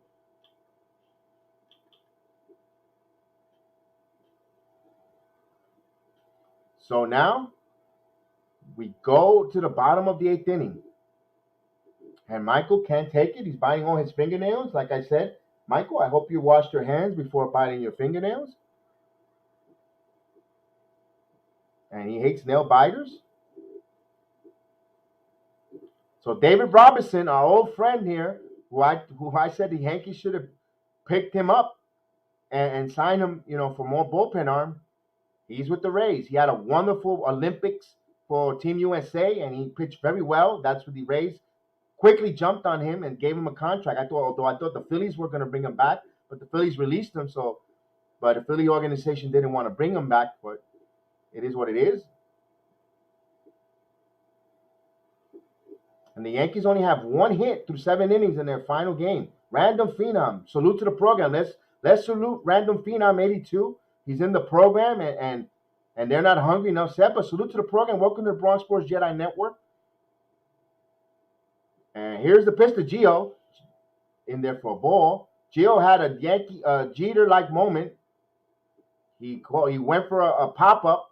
He covered over 126 feet, full speed, made the catch, crashed into the dugout, stood there for a second to catch his breath. He was all banged up, got back up, and he had his Jeter-like moment. I mean, there is only one and only Derek Jeter, but he had a Jeter-like moment. Right now, 2-0 count for Gio. Here's the pitch. In there for a called strike. 2-1 the count on Gallo and Urshela. And they have random phenom salute, and salute everyone, make them feel comfortable. And Steven, foul out of play, 2-2. I'm drinking a pretzel and bringing to some good luck. That's right. Let's get it going there. Salute there, absolutely. Steven Cotrella, new member to the Big Sports Jedi family with Robert Parr. And just wanted to introduce you to Steve. And he subscriber joined it today. And this ball is up the middle. Oh, what a play by the shortstop. Fields fires. And Gio's not running. He's hobbling a little bit. But a nice play there by the shortstop for the first out. And of course, he says salute. And Random Phenom, if you're not joined to the program, subscribe and join us here on Bronze Sport Jedi Network, not just for the Yankees. We also have basketball and an MMA program on Thursday. So we definitely would like you to join the family. And as well as you, English Yardie, we also salute. Tracy's in the building. There it is. There's the runs. Come and score. Hello.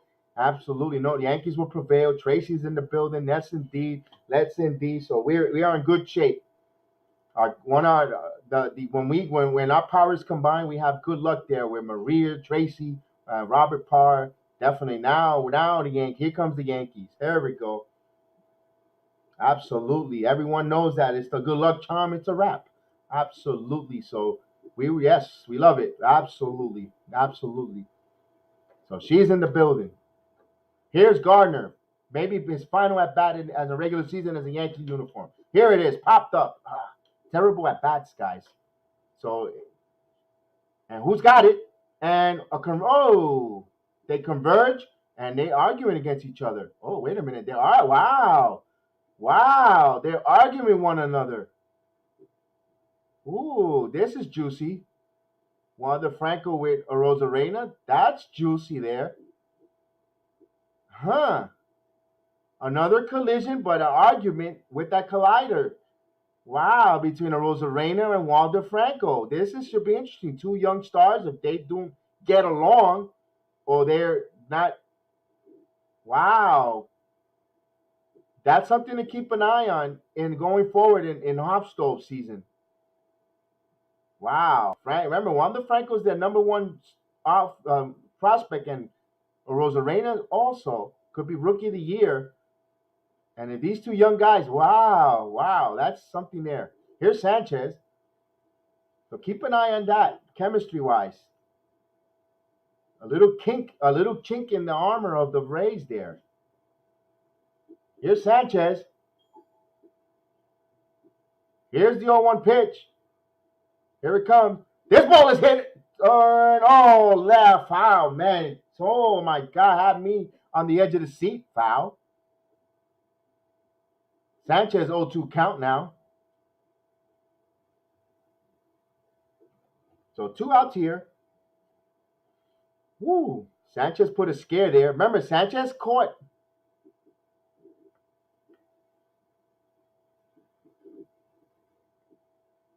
And of course, here's the pitch. Down low, 1 ball, 2 strikes.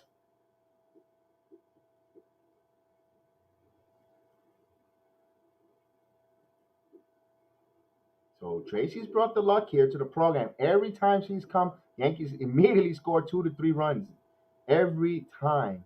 So she has been a luck charm along with Maria with the coffee. It's phenomenal. Right now, 1 ball, 2 strikes to Gardner Sanchez.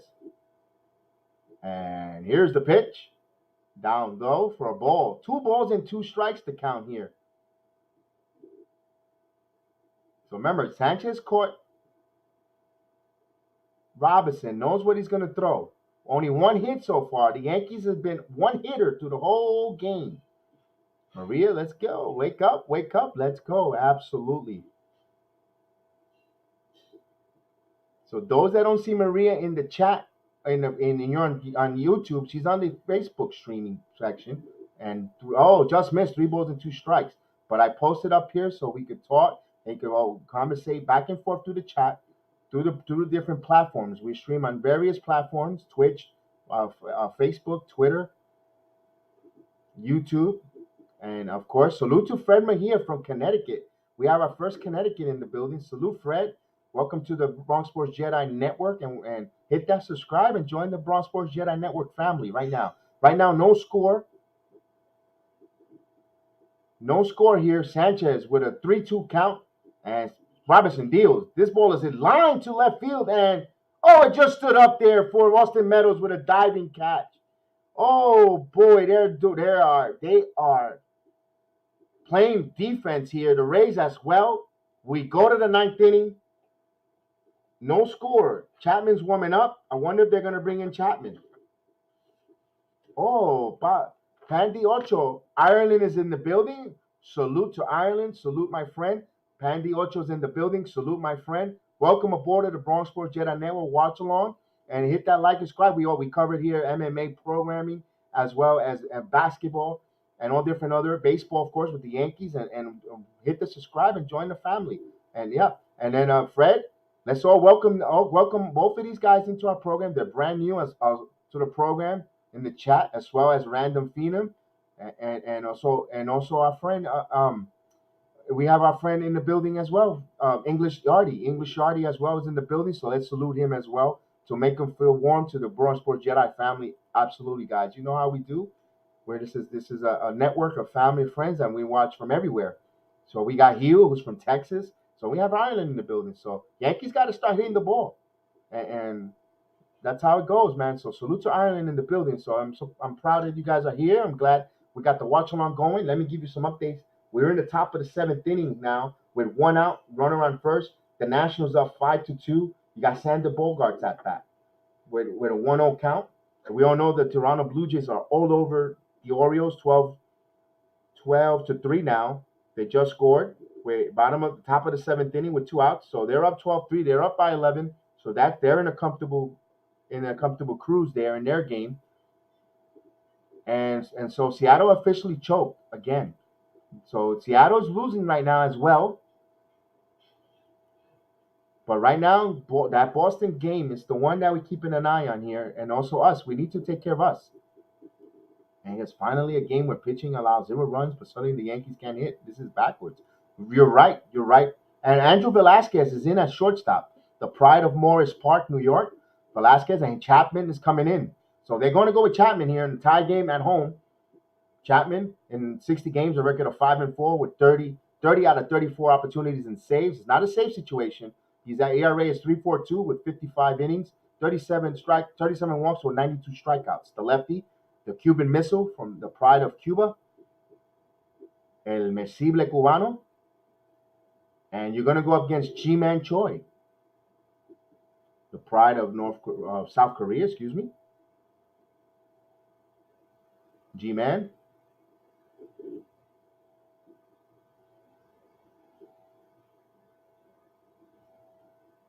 So it'll be interesting here in the ninth inning coming up for the Yankees. Right now we got to navigate through this here. You got Choi, Sano, and Wendell against Chapman here. No score game here in the ninth inning. The drama builds. Here's the pitch. Missed for a ball. Groovy Nap. Salute Groovy Nap. Let's welcome Groovy Nap to the program. Groovy Nap will hit a home. He says that Rizzo will hit a home run next inning. I hope so, man. Welcome aboard to the program. Just to let you know, I am a big fan of Rizzo on the team. So let's welcome Groovy Naps. He's here now. A 1-0 pitch. And here it comes. In there for a strike. 1 ball, 1 strike there. To the lefty Choi, former Yankee prospect, was in the Yankee organization, as you remember, if you recall, G-Man.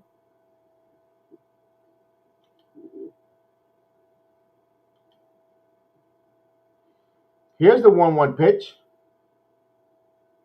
Here it comes.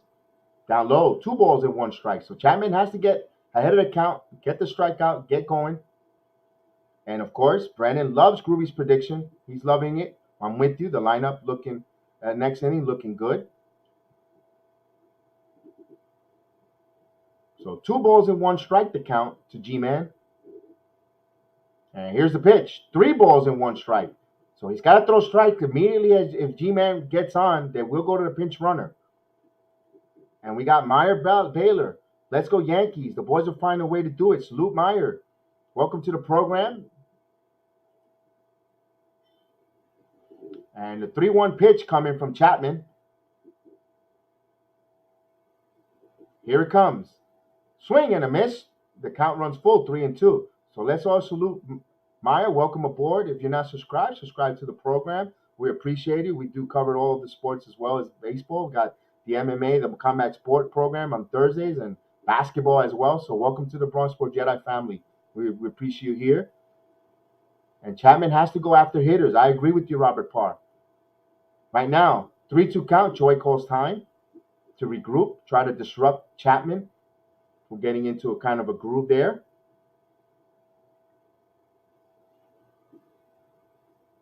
Now, the Nationals, runner on first and second with 1 out. Devers up with 1 out, top of the 7th inning. Tying run at the plate there for Boston. Boston's trying to jumpstart their offense as well. And Devers gets a base hit up the middle, so a run is in. So it'll be 5-3 now. And they got first and third with 1 out. So here comes the Red Sox. So here, this is not looking good right now. And Meyer, they salute you from the Jedi family, Robert Parr. Here's the 3-2 pitch to Choi from Chapman. And Musible Cubano deals, fires, swing and a miss, struck him out.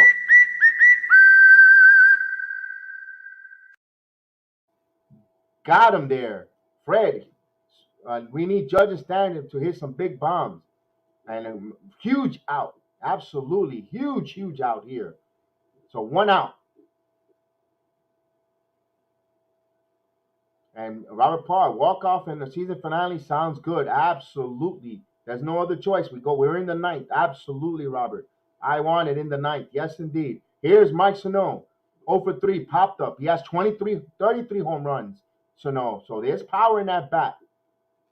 Chapman. Ready to deal. Here comes the pitch. In there for a strike. He headed the count 1-0. Got the high strike call. Jerome, salute Jerome. Yankees and Mariners are losing. Jerome, salute Jerome. Now we're starting to get the full band in quarter. Up in the Philippines. Here's the pitch. This ball is in the air to left field. Gallo races over, makes the catch for 2 outs there. So Jerome is in the building. Good Monday morning in the Philippines, 5:50 a.m. And he's up in the morning because he wants to see his Yankees try to clinch this. So salute to Jerome getting ready for work on his grind there in the Philippines. So salute. Here's Joey Wendell. Wendell's 0 for 3. Absolutely. Now it's a party. Absolutely. Only 1 hit, Jerome. Only 1 hit. Can't you believe it? Through 8 full innings. The Yankees only have 1 hit. A Gleyber Torres double. Right now, Wendell's up. And here's the pitch. Down low for a ball. 1 ball, no strike. So we all know Jerome is one of the main staples of the program through the Facebook app. He predicted 4 straight predictions in a game, and they all came. Home runs, 3 strikeouts. I mean, he was on fire when he made a splash in his debut on the program, and he's been phenomenal in his calls. When he says something, you could pretty much 90% book it that it's going to come true. Along with Tracy, as soon as she comes in, the Yankees some way, somehow always end up scoring a bunch of runs.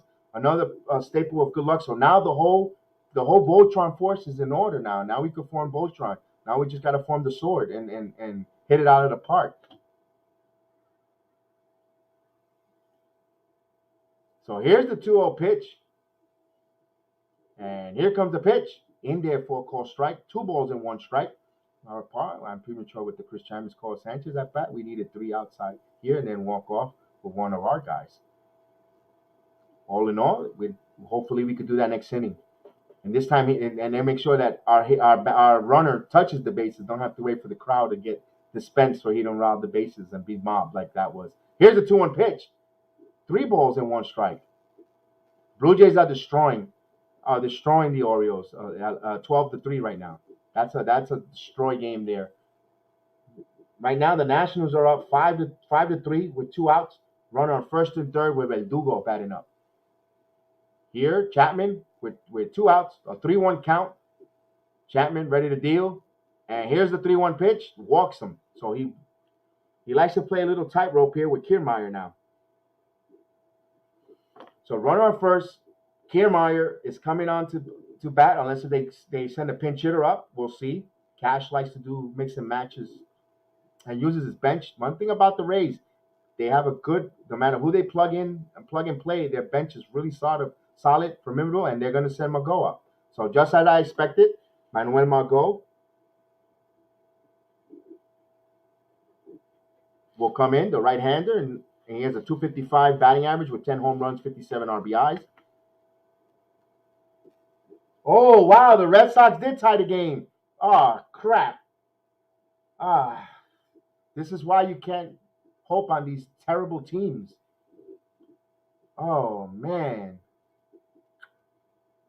So there's a new game in the nation's capital. Oh, boy. And Verdugo, what, he hit a home run? Yep, Verdugo hit a home run. Que Verdugo, oh, yeah.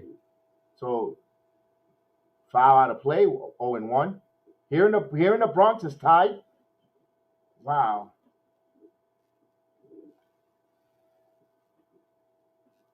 We have to play a play-in game. Jerome, we're playing it after because there's a lot of different. It's a tongue-twisting scenario when it comes to the tiebreaker situation. You get tongue-twisted. So yeah, we'll explain it definitely. We got you with the tiebreaker, or Rosenthal Heel will tell you that's the playoff scenario in the right in the chat. I'll put it up on the screen because I know you don't see Jerome because he's in the Facebook app. Here's the 0-1 pitch. In there for a strike, 0-2 the count, and I'll make sure I'll get it to him. Heel is our Rosenthal Heel on the program. He got the good insights and all the scenarios. So 0-2 count here. Runner on first. Chapman's looking to strike, come out, send him into the bottom of the 9th inning with no score. Yankees trying to walk it off. If they could get to the 9th with no score. And the 0-2 pitch. And the drama builds. Here it comes. Down 1 ball, 2 strikes. Sanchez needs to block this. So much better. We need to win this game. Absolutely, Jerome. Absolutely. I can't believe the Nationals gave up that game there and to tie it up. And the runner was going there. Had a huge jump in Wendell. Huge jump there. Wow. He was almost at second by the time he threw that pitch. Here's the 1-2 pitch. So he's got to at least keep the runner close there. Chapman does not have a good move, but he has to keep him close. Oh, he did steal the base. Runner on second now. Here's the pitch. Foul out of play.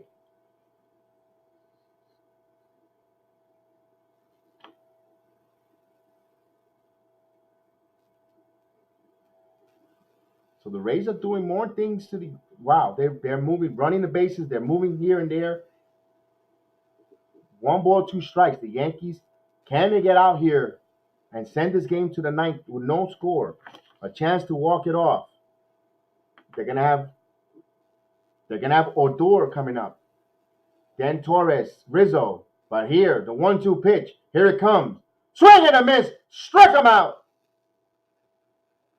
And we go to the 9th inning.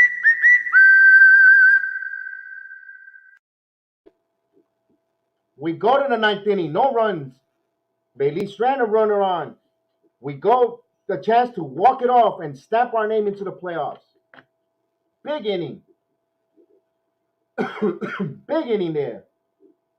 And the Red Sox still bat with a runner on second with 2 outs there. And Machado, the pitcher, up against Hunter Renfroe.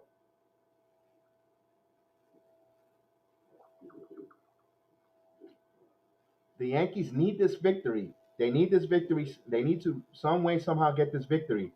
1, of course, we know why. They need to go into the playoffs. Absolutely. They clinch a playoff spot. 2, also their psyche going into the playoffs they see the Rays. They're going to see the Rays if they win their playoff. They got to be able to say they could score on this team and beat this team. You want to go in there 0-3, you win, and let's say you go into the playoff game and you do somehow make it to the divisional, You guys just finished getting swept a week before, and you're gonna psychologically, you got to know you could beat this team. Although the playoffs is all a different team, different scenario.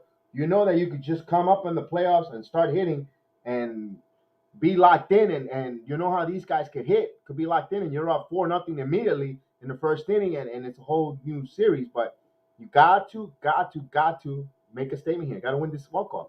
I love the second strike graphic. It's not sure why it cheers me up. Sometimes I see it. No problem. So let's get going. So we all tied at 5 on the home run by Verdugo in the nation's capital, and they'll go into the bottom of the 7th inning in the nation's capital. 7th inning stretch time.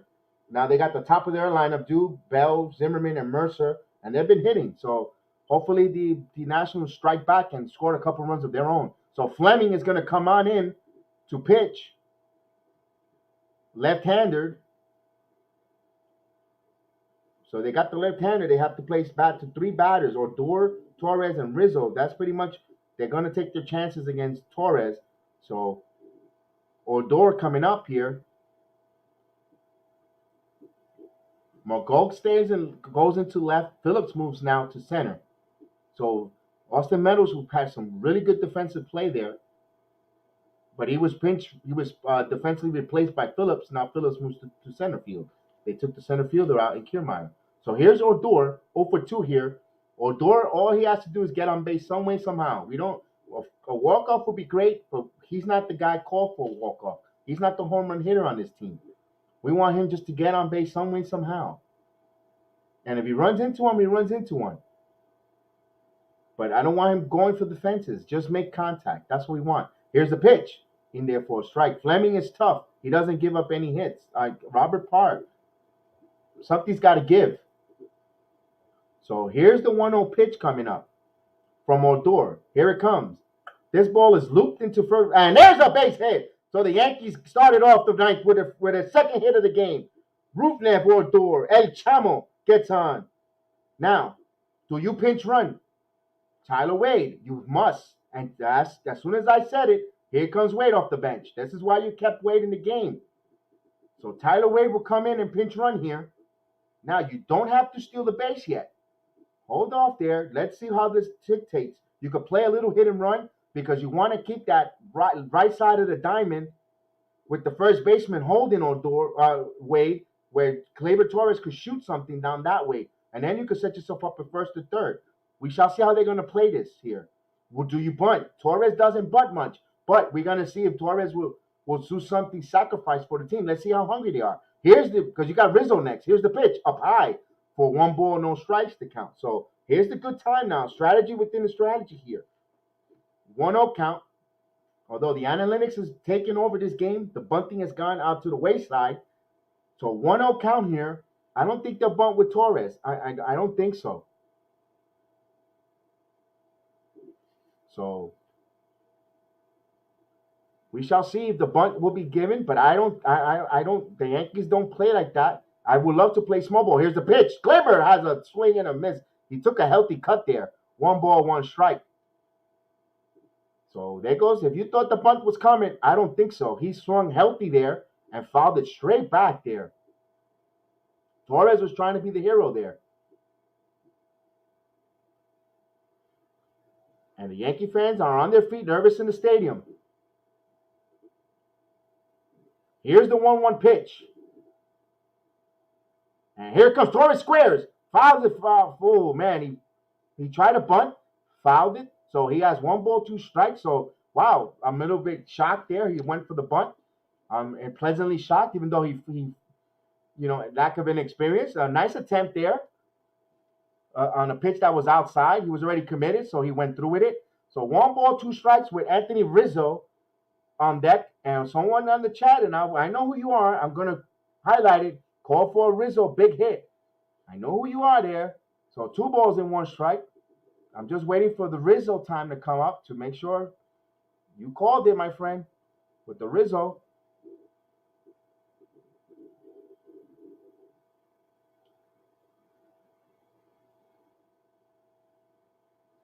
Torres.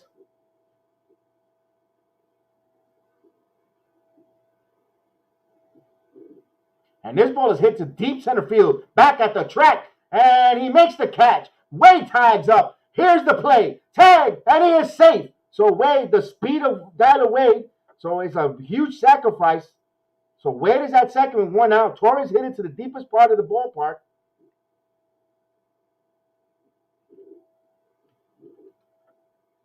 With 1 out. So Wade read that really well, went back to tag. Smart play there. And here's Anthony Rizzo. Groovy Naps. This is for you, Groovy Naps. You called it. Let's see. There's a conference here. Groovy Naps called it. Although Rizzo handles the bat phenomenal. All we need is a base hit from Anthony. A pinch hit. He was hit by pitch. We need a good pitch out. When I meant he needs a pitch away from him and lined it to left field. The game is over. Rizzo goes with the pitch better than anyone, and he can handle the bat. The best in the Yankee lineup. So Anthony Rizzo, let's do this. Wade is extremely fast. Absolutely. A single and we make the playoffs. Simple as that, Brennan. Absolutely. A single, we get the playoffs, and we start spreading the news. We turn on the champagne, and we go in with Tampa our ticket into the playoffs. So let's do this. The Jedi is ready. Now, bottom of the ninth. 1 out. Wade only needs a single. He's going to very extremely fast. Could score here. Let's go. Let's go. Absolutely. Here comes the pitch. In there for a call strike. He's ahead of the count. 0-1. Groovy Naps called the home run. He called Rizzo was going to be the hero of the game. Can Groovy Naps prevail his prediction? Or would it come down to Judge? And Billy Ward, let's go Yankees. Yes, indeed. We got the let's go. We got the let's go Yankees. Ball outside. 1 ball, 1 strike to count. A lot on the line here. Now, Margot has a pretty decent arm. Phillips has not so great. Rosarena has a cannon in left field. Wade could run. This is going to be interesting. The 1 ball, 1 strike count.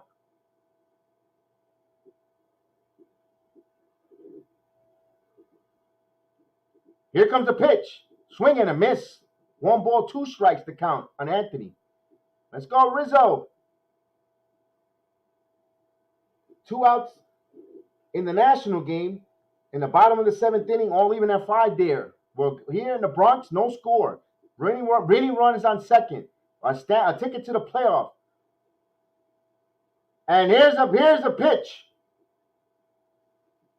Rizzo, ready to deal. There's line, and it's a base hit. Rosarena comes up shooting. Wade stops. Smart play there, although the ball was up the line there. So Rizzo comes through. And Rosarena played that phenomenal. You got to give Rosarena phenomenal. He fielded perfect and came up flying, even though the ball was up the line at third. But it was still the threat of him with that strong arm and smart play there. Live for another day. You get with 1 out. Judge, all Judge has to do is hit a pop fly deep. A pop-up or a pop fly into the outfield. Anywhere in the outfield, game's over. But the double play, Campers. Now, if you're the Yankees, would you go with a pinch runner? Oh, wait a minute. Rizzo. No, Rizzo went to second on that. Smart base running. Extremely smart base running by Rizzo. He went to second on the throw through to the plate. Excellent play by Rizzo. That's baseball IQ. Extremely baseball IQ. Now forces the Rays to walk Judge to face Stanton. For bases loaded situation.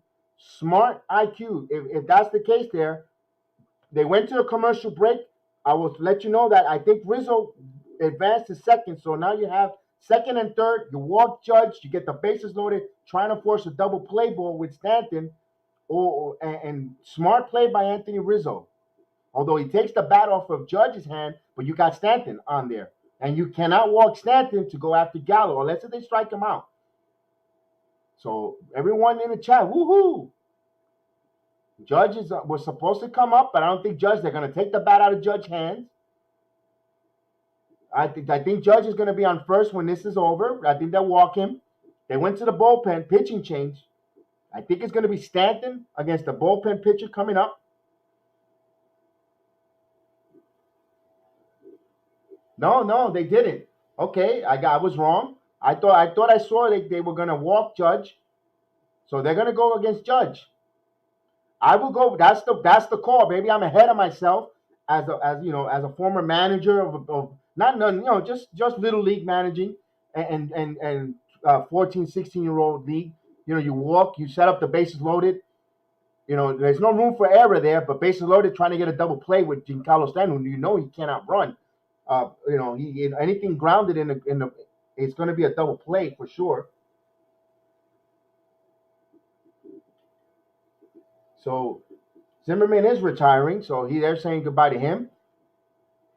So Andrew Kittredge coming in, 9-3 record, 8 out of 9 saves, 188 ERA, and 71 innings. He has 15 walks to 77 strikeouts, and giving him 7 home runs. So they are going to pitch to Judge. They're going to see Judge, and against Kittredge, he's 2 for 8 with a double, an RBI, 2 strikeouts, and 2 walks.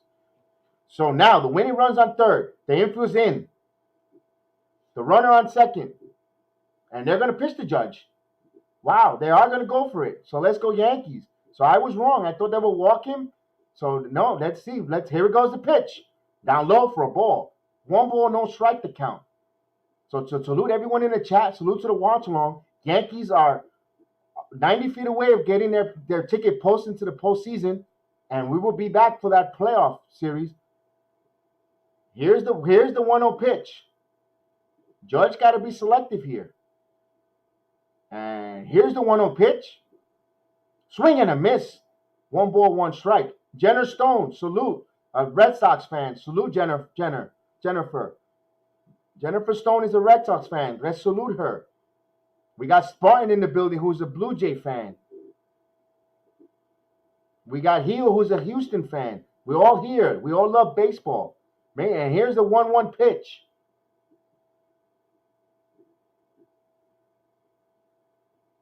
Here it comes. Swing and a miss, 1 and 2. Come on, Judge. Don't swing and a miss, guy. Make contact.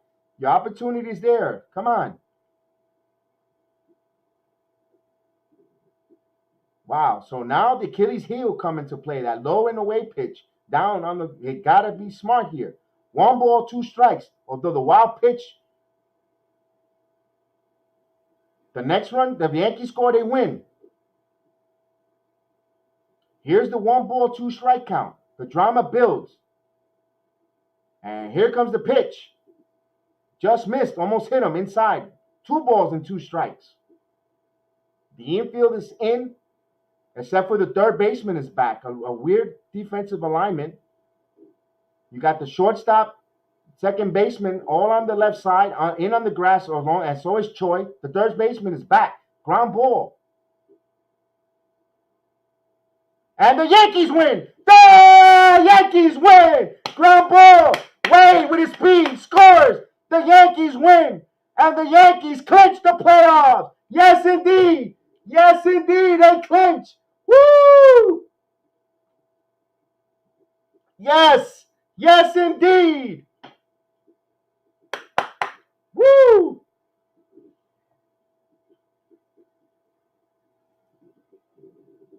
Oh, baby, let the celebrating begin. Yes, indeed. We sweat it out, but we're in there. Woo! Absolutely. The StreamYard is open. Come on in, Brandon. Come on in. Come on in. Let's go. Let's talk about this. Maria, let's indeed. Next stop, postseason. Oh, baby. Yes, indeed. The Yankees win. The Yankees win. The Yankees win. Oh, baby. You got to love it. Judge comes up huge there. Oh, yes, indeed. I'll bring you in a minute. Let me find the postseason banner here. Woo! Oh, man, you got to love it. Man, the Yankees pull it out by the skin of the chinny chin chin. Oh, yes, indeed. And then bring my Mario. Salute, Mario. What a game this was for. It was scoreless for a very long time, and then In the ninth inning, Aaron Judge delivers, and we are in the playoffs. So all we just need is the Nationals to win, and we will have home field advantage for the wild card game. Oh, yes, indeed. Oh, yes, indeed. Oh, yes, indeed. Hold All on. right, I got the banners up there for everyone. And that's the Bronx Slug. Absolutely. The Yankees in there. And Tracy, she told us. She told us. Yes, indeed. Hector Project Nerd. Let's go. Yes, indeed. Absolutely. Woo! We did it. Oh, baby. Yes, indeed. We will be here Tuesday night for sure. The Yankees will be here Tuesday night. Oh, baby. Now the Nationals is tied. So if those we want to stick around, I'm not into the stream. I'm gonna stick around into that Boston ending of that series. So stick around here. Hey, Brandon, you want to come on and say a few words? A to Z. Jets won. That's great. Where's Michael Caputo? Billy Ward, you want to come on and say a few words? And absolutely, next stop, guys. We all know what the next stop is, and of course, next stop, baby. Oh yeah. In the words of the Yep. Macho Man, Randy Savage. Oh yeah. Oh yeah. Next up is the playoffs. Now, most likely, we'll probably be playing Toronto in the wild card game, right? Or Seattle. Which one? Because no, neither one. If Boston wins, we're playing Boston, my friend. oh, okay. If Boston wins. If Boston wins, they're in, and we're on our way to Fenway Park. If Boston loses, and it's Toronto heading to Yankee Stadium. That's how it goes, plain and simple. And of course, like always, since the very beginning of the program, you got Jerome, like always said, he's been predicting it. He called a walk-off. Jerome, boy, you called the walk-off, but it wasn't a home run, but you called the walk-off. Salute for the regular season. Salute to you. Absolutely. Of course, salute. And Random, salute to you too. Random Phenom, salute. Oh, man, salute. Robert Parr also called it. So, oh, man, everyone was calling. Everyone was feeling it. That good luck charm. Absolutely. Let me unmute Mario. Didn't want to get your feedback. I hear a feedback from you, but absolutely, man. It's awesome. Absolutely, A to Z. It's awesome. Yes, it is the Jedi Force. Let's get that one going with that. I like that one, the Jedi Force. And of course, we see that there, A to Z. Click that in there. Oh, baby. The postseason is coming, baby. There it is. Bronx Slug, squad up. Bronx Sports Jedi Sports, the Jedi Force. Let's get that, baby. The postseason, that's going to be I can't wait. I hope you guys ready for the postseason. Anything can happen. We're in now, so anything can happen. What's your thought, Mario? Talk to me. How's the cat? Is the cat happy that we're in the playoffs? Yeah, she's very happy. But anything could happen in the playoffs. You never know. Like, we could either win in the wild card game and move on to the DS, or we could lose in the wild card game. You never know. All right. Salute to Heel. What's going on, Heel? Well, once Heel gets ready to go, he's ready to rock and roll. Heel, you ready? He's still not connected. So, Brandon, yes. You ready? Can you hear me? Yeah, that's Heel Rosenthal, who has all the good insights for us. He had us all the scenarios, breaking it down, texting the Jedi early, and he was telling me all the situation, helped me put the fun facts early in the program. So, salute. Heel? Yeah. Sorry, I had to turn off the stream from my other tab I had open. But yeah, good win for you guys. I'm pretty sure that was pretty a stressful game. But I guess the question is now to the chat: who do you guys want to face in the wild card game? Because it looks like it might come down to the Red Sox and the Blue Jays. I personally, if I'm a Yankees fans, I want the Red Sox, not only because of the rivals, but because they have the overall more worse team. And if it's the Blue Jays, well, you know who you're getting in probably the first game. That's Robbie Ray. And they have a more dangerous lineup. Right, okay. But the Red Sox lineup is dangerous too. They got Devers, who's been Sorry, you go ahead. I'm sorry. Yeah, Devers has pained the Yankees this year. Of course, they got JD Martinez. He's been really good against us a lot. So they do have talent on that team. They have good players, Bogarts, and of course, Chris Sale, one of the greatest pitchers on the Red Sox, in my opinion. So They do. No one's denying that. But at the same time, you got Teoscar, you got Springer, you got Grichuk, you got Vladimir Guerrero Jr., who might be the MVP this year. You got Bo Bichette, Marcus Semien. I mean, dude, that lineup is stacked. I agree with And you on that. I don't want the Blue Jays if I'm the Yankees. I want the Red Sox. Again, not only because they're rivals, but because they're just a more worse team. I'm cheering for the. I can't believe if I'm the Yankees. If I'm a Yankees fan, I can't believe I'm saying this. But I'm cheering for the Red Sox if they face the Blue Jays in the 163. Right, I agree with you. Blue Jay and Jerome, like Jerome says, the Blue Jays are hungry. Jerome Peralta says that the Blue Jays are hungry. I like the Red Sox. We play the Red Sox. The only negative about the Red Sox, if the Red Sox win, we're going to Fenway. We're going to go on the road. If the Blue Jays sneak in there, that means they're coming into the stadium. That's the only advantage. Do you want to play at home or do you want to go on the road? That's the only thing, Yankee fans. What do you think on that? Well, I guess it depends a matter of who you want to face, Robbie Ray or Nathan Eovaldi. Chris Sale. Well, Sale pitched tonight, so we won't be seeing Sale. Okay, Nathan Eovaldi or Robbie Ray. I guess that's the big question then when it comes down to. Besides Ray. I prefer a body, but at the same time, I kind of don't want to play at Fenway Park because that is a very difficult park for the Yankees this season. So, but I would take Eovaldi, but it's a mixture. I think yeah, I want to play Eovaldi, but at the same time, I kind of want to have the home playoff game against Toronto. So it's a tough decision for Yankee fans. It is, because even though you won this game, you barely got by, and it's against the best team in the AL without question. And the question, if you're the Yankees now, is you got to be really, really smart putting this roster get together. And I've been on Kev's side here. Is no matter what, you always got to have a good emergency catcher. Because catcher is arguably, if not and I say it is the most important position in baseball, because you got to talk with this. Yeah, you basically got to get to know your whole entire pitching staff like they are your best friend. And on top of that, you basically control the pace of the game, unless your pitcher had like the longest windup. And you also got to have the biggest trust. You have to have that chemistry with your pitcher to make them have trust in you. Because if your pitcher doesn't trust you behind the plate, that's a big problem. And that's why I think Kyle, I'll be honest with you, should be the catcher for the rest of the postseason, and Gary should come on as like a pitch hitter. Because even though Kyle's arm is weak, at least he's a good pitch framer. Yeah, but a lot of the guys will still don't.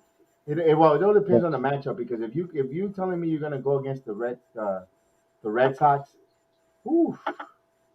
they're not gonna run. But if you're going against the Blue Jays, they're gonna run all day. Well, how about this then? I think this is a good compromise. If you face a team that doesn't have really good runners, you put Kyle.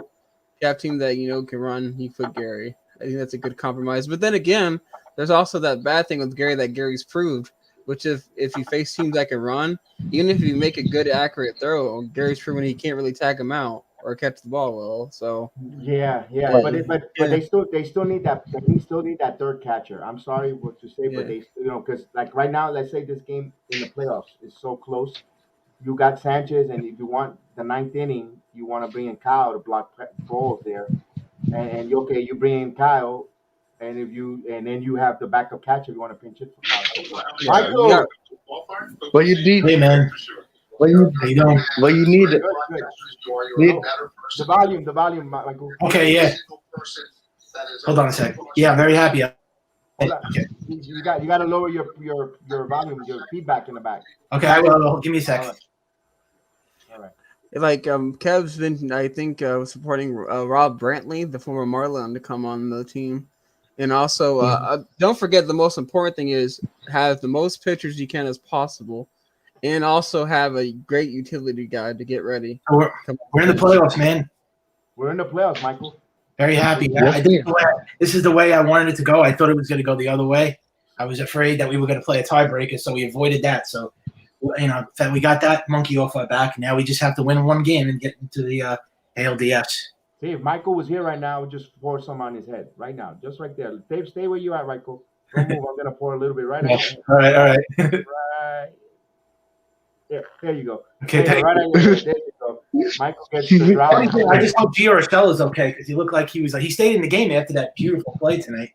He had a Jeter-like moment there. Oh, that was unbelievable. That was the play of the game. I after that, I said the Yankees have to win this game. Now, there's no way they lose this after that. That was a momentum changer. That was a game changer. That was there.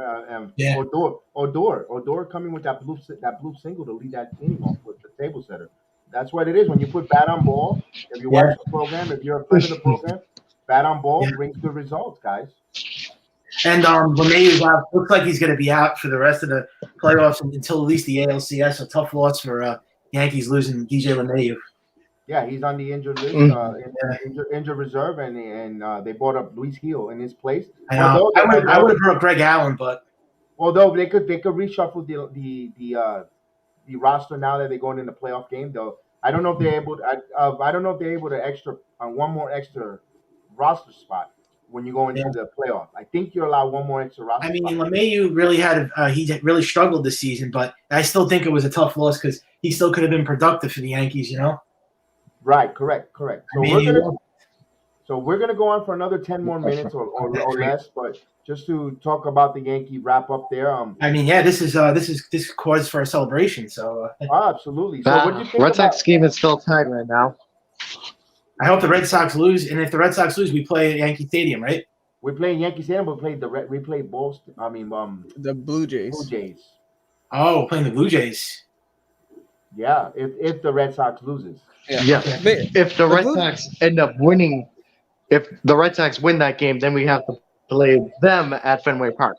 Correct. So, correct. Yeah. The Blue Jays are basically going to win no matter what because right now it's 12-4 in the 8th inning. About to be the top of the 8th. I'm not worried about playing Boston and Fenway because we play better on the road. We don't play great at home. We can't even score runs. And right now, it's 5-5 in the Red Sox game, end of the 8th.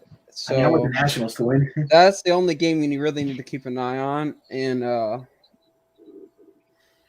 so because of it, the Red Sox win, it's going to be Blue Jays and Red Sox, and then a winner of that faces the Yankees. But if the Blue Jays just win tonight, then and Seattle's done with it. And by the way, I think we can all feel sympathies for Seattle. They had a good season, but they're done. The Angels just won today. I'm actually surprised there. What was the final score? The final score, I could check that for you. I was going to go on a rant there. I was mentioned on the cast because Shohei Ohtani was supposed to pitch tonight, and they chose not to. And I go, wait a minute, what happened to the integrity of the game? You're supposed it looks like, but I was wrong. It was 7-3. It was 7-3, and it looks like they're just done with. It's bottom of the 7th. It looks like the Mariners are losing. They're going to lose their game. That's good for us too. Well, we're already in, so that's it. We just need to see where we're going to play, at home or on the road. And all this could go to nowhere if the Red Sox win their game. If the Red Sox win their game, all this goes to nothing. So it was just we're going to Fenway Park. If I'm a Yankees fan, I actually do want the Blue Jays and Red Sox to face each other because then that's just going to make those teams really a lot more tired. Yeah. But not only that, you take their aces or their second best pitchers out of the. Oh, and Kevin, I wanted to ask you. It looks like the Dodgers will be playing the Cardinals in the wild card game, right? I think the Giants won the division, right? Yeah, I don't know if they won the game yet. Can we get an update on that, Heel? Okay. Heel Rosenthal. That's I nicknamed Heel Rosenthal to the program, bringing a lot of insights and stuff like that. Just let me look up the standings real quick. Yeah, it says right here, 21 seconds. This season has been so incredibly fun to watch. Wish my Dodgers could have won the division, but what an amazing run. So it looks like the Dodgers are going to host the wild card against the Cardinals. Wow, unbelievable situation there. Wow. The Dodgers got really unlucky this year. They won 105 games and they're hosting a wild card. That's crazy. Yeah, we are going to see the Cardinals and Dodgers in the wild card, and that's going to be a really interesting game because the Cardinals they got that magic in the postseason for some reason. I just got the ping and it says here Giants are the National League West champions. Wow. Yep. Wow. Unbelievable. I can't believe the Giants what they did this year. I mean, basically a team that looked like they had guys that were in like the nursing home, like old age home. Like all these guys looked like they were over the hill. Like all of them, Brendan Crawford, Brendan Belt. I mean, all their guys from the 3 championships that they won. These guys just had huge bounce back seasons. Who would have thought this was going to happen? The Giants are like finished. Yeah. Whoever has predicted like this year said that Lamont Wade Jr. was going to be a decent player. I went whatever, Yeah, because like that was a great prediction. Like, and Buster Posey, What a resurgence! Him and oh man, even LaGoria, they all had a resurgence, bounce back. I mean, their starting rotation. They have Kevin Gausman, Alex Wood, Logan Webb. I mean, these aren't like guys that are like great pitchers. I mean, I don't. They're not household names. They're not household names. Anthony DeStefano. I mean, these guys you never heard of them before. They're not like Cy Young Award winners. Anthony D'Agostino DeStefano. Yeah, that's Clefani, I believe it's that. Yeah, that's his name. Yep. Yeah. Like when they first signed these guys in the, I forgot which one they signed in the offseason. I think it was Gossman actually. And I was like, well, that's a solid signing, but I was like, I don't know how to feel about it. I'm like, yeah, I get it though. They're the Giants. They're probably just making this, so they can trade him, at the trade deadline. Nope. The guy's like, I'm gonna be a Cy Young contender. And I was like, what on earth is happening? I was like, they found literally they found the youth or something. I'm like, they probably, what? I'm gonna make an anime reference. They probably found the Dragon Ball here, like, make my team powerful, or something. I don't know. That's a good analogy. Analogy. We're giddy here. We got we'll be a little long on the stream. In my opinion, though, the Dragon Balls. Sorry, the Giants are the most feared team in MLB, not only because of their record, but if you've seen baseball throughout the years and you look at the teams that have won the World Series, it's always a team that you don't know how to approach them. The mystery team, the Cardinals in 2011. Why do they keep coming back? No one knows. Mystery. The Giants, how do they win the World Series in 2010? No one knows. How the mystery team is always a team you don't want to face because I can face the Dodgers and I already know they're a great team, but at least you know how to beat them. It's the teams that you don't know how to beat that are just the scariest. Damn. So we'll get the schedule. I can't wait for the schedule to find out when later on to see where we at. But man, I can't wait. All I wanted was to get in the playoffs, whether it's at home or it's on the road. That's all I wanted. I mean, to be honest, I think I feel more confident playing on the road because we haven't played great at home lately. Look at the way we scored one run in this game. Right, they have a lackluster series. This was a lackluster. It seems like the Yankees came home and they just hit like a cold spell. I mean, they were playing great on the road. They swept the Red Sox, took 2 out of 3 with Toronto. And then they came home to play Tampa, and they just I don't know what happened. It's just there was a discrepancy. There I agree with you. Yeah. So I'm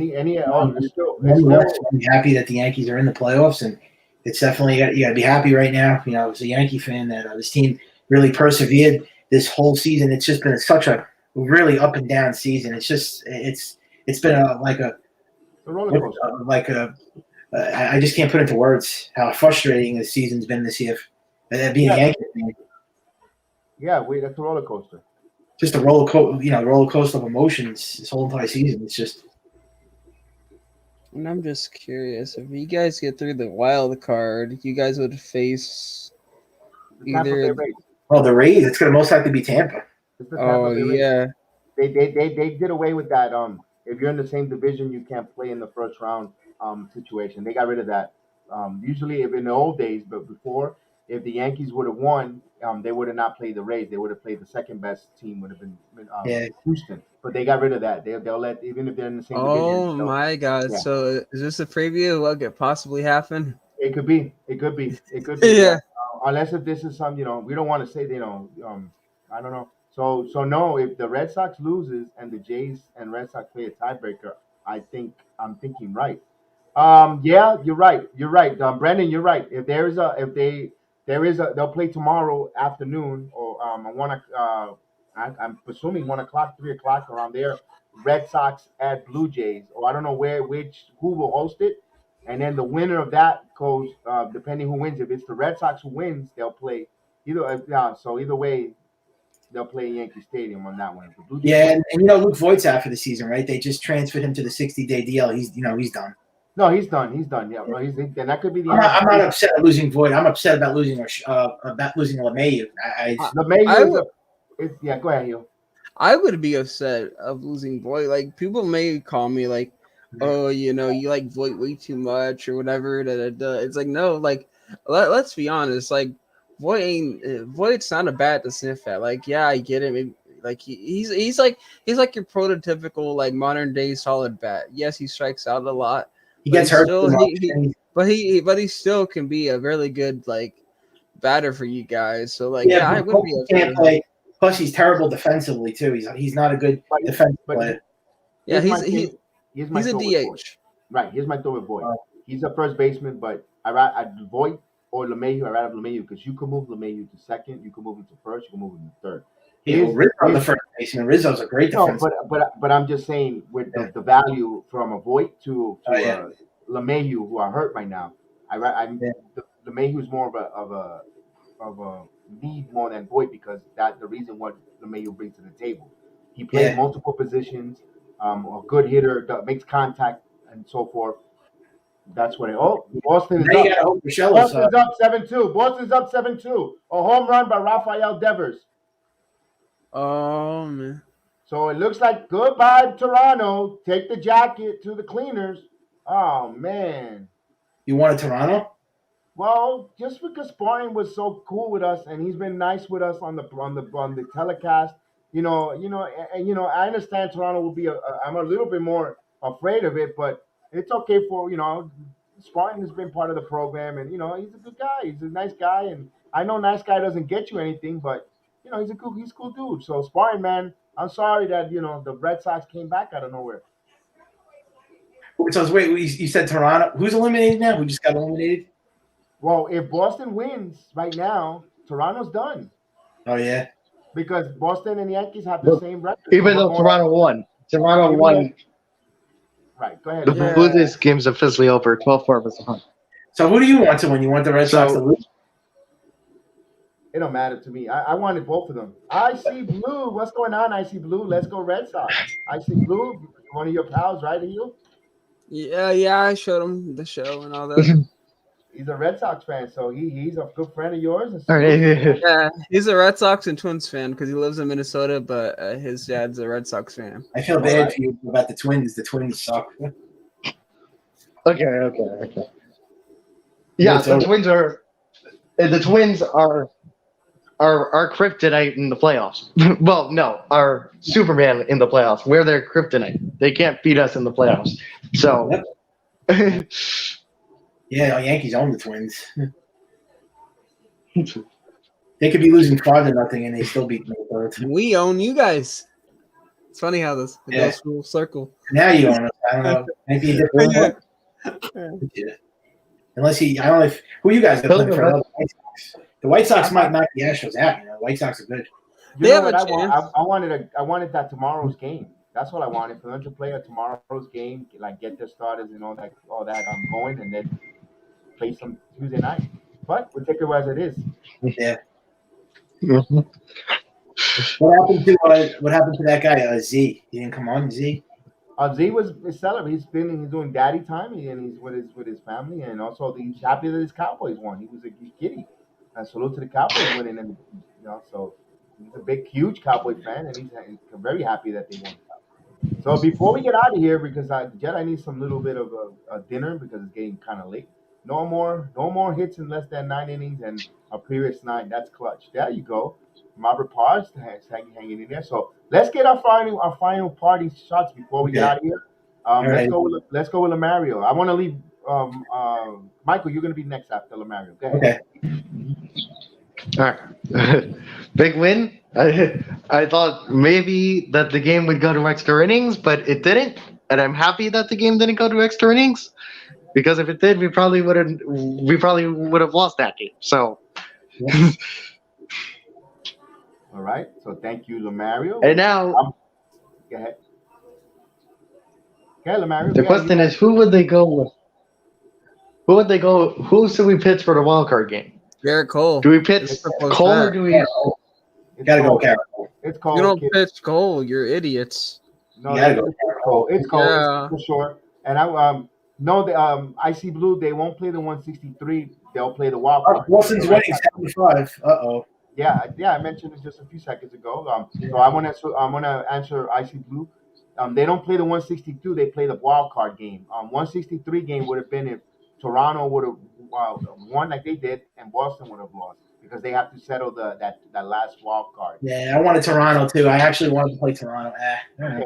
It don't matter with me. And of course Toronto would have been cool. Yeah, it's fine. But we beat the Red Sox. We swept them. So Michael, give me your final shots before we start. Okay, so yeah, we're in the playoffs. That's all I wanted. I'm very happy. Whether we play at home or away, I mean, whatever we get, we get. It looks like we're going to play away, aren't we? Yes, if it holds up, yes. If everything holds up as it is. All right, so we're going to play away. So that's all. The main number one goal is the Yankees to get into the playoffs. That's all I cared about. So now, hopefully, we can catch fire, and we'll take it from there. That's it. Right, and to Mhm. Robert Parr, The quest if Cole, for if Cole is 28. slipping- yes, Yeah, hopefully. And Robert Parr said, if Cole is pitching, would you pull him as soon as you got Severino there? You gotta start thinking about, if one of your starters go a little haywire, you got Severino. You don't hesitate. And I hope Garrett Cole has a big game. What is it, Tuesday night or Wednesday night? Tuesday night. Tuesday night. Okay.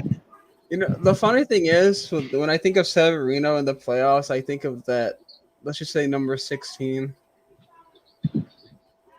I tell you, Taillon pitched a great game. I got to give props to Taillon and the whole bullpen. The whole bullpen, everyone pitched Yeah, well. everyone great. Wildly Peralta totally surprised me there. Clay Holmes was great. Chapman was great. Loizaga was great. Green was great.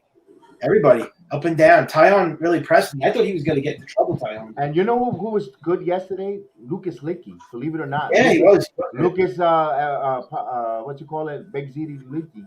Yeah, but even though they got blown out in that game, but he did pitch good. Yeah. No, he pitched good. That's why he helped. Now you didn't pitch Sevi. Severino's rested. Although I hope they don't do nothing stupid and make him a starter now. You haven't stretched him out to make him a starter. Keep him where he's Well, at. if they go deep in the playoffs, I would consider using him as a starter. If they go into the AL, yes. Right, but because now you have time to stretch him out, though. Now still haven't stretched him out yet. Clay Holmes, don't forget Clay Holmes. Clay Holmes pitched super. Salute Maria, that was a good one there. So I just hope they bring Greg Allen up. I really want to see Greg Allen come up. They should bring him up. Now let me ask you a question. Quick question. If you were able to bring up Allen, or would you bring up a third catcher? I know me and No. I definitely I don't want Gary Sanchez, but Greg Allen. I know. I obviously. Here's the thing: you bring up as much pitchers as you can. Okay. You bring up a utility guy, and you gotta also bring up a guy like Eric Allen in case there's that situation where you're the 8th and 9th or extra innings. That's quicker than your normal outfielder. Hence, like let's say you're playing it. Let's just say somehow the Yankees make it to the World Series, and you got to have Stanton play a couple innings in the outfield. Then you need to have Greg Allen come in and replace Giancarlo. That way, you have that faster guy. Or let's just say I don't know who's another guy you probably guys sometimes don't trust. We got Velasquez, who's fast, and so is Tyler Wade. All I know is this stuff. If the Yankees, I'm just worried about this offense now. If they play like this in the playoffs, they're out. They're gonna get eliminated. Okay, that's another thing. Let's just be honest real quick. If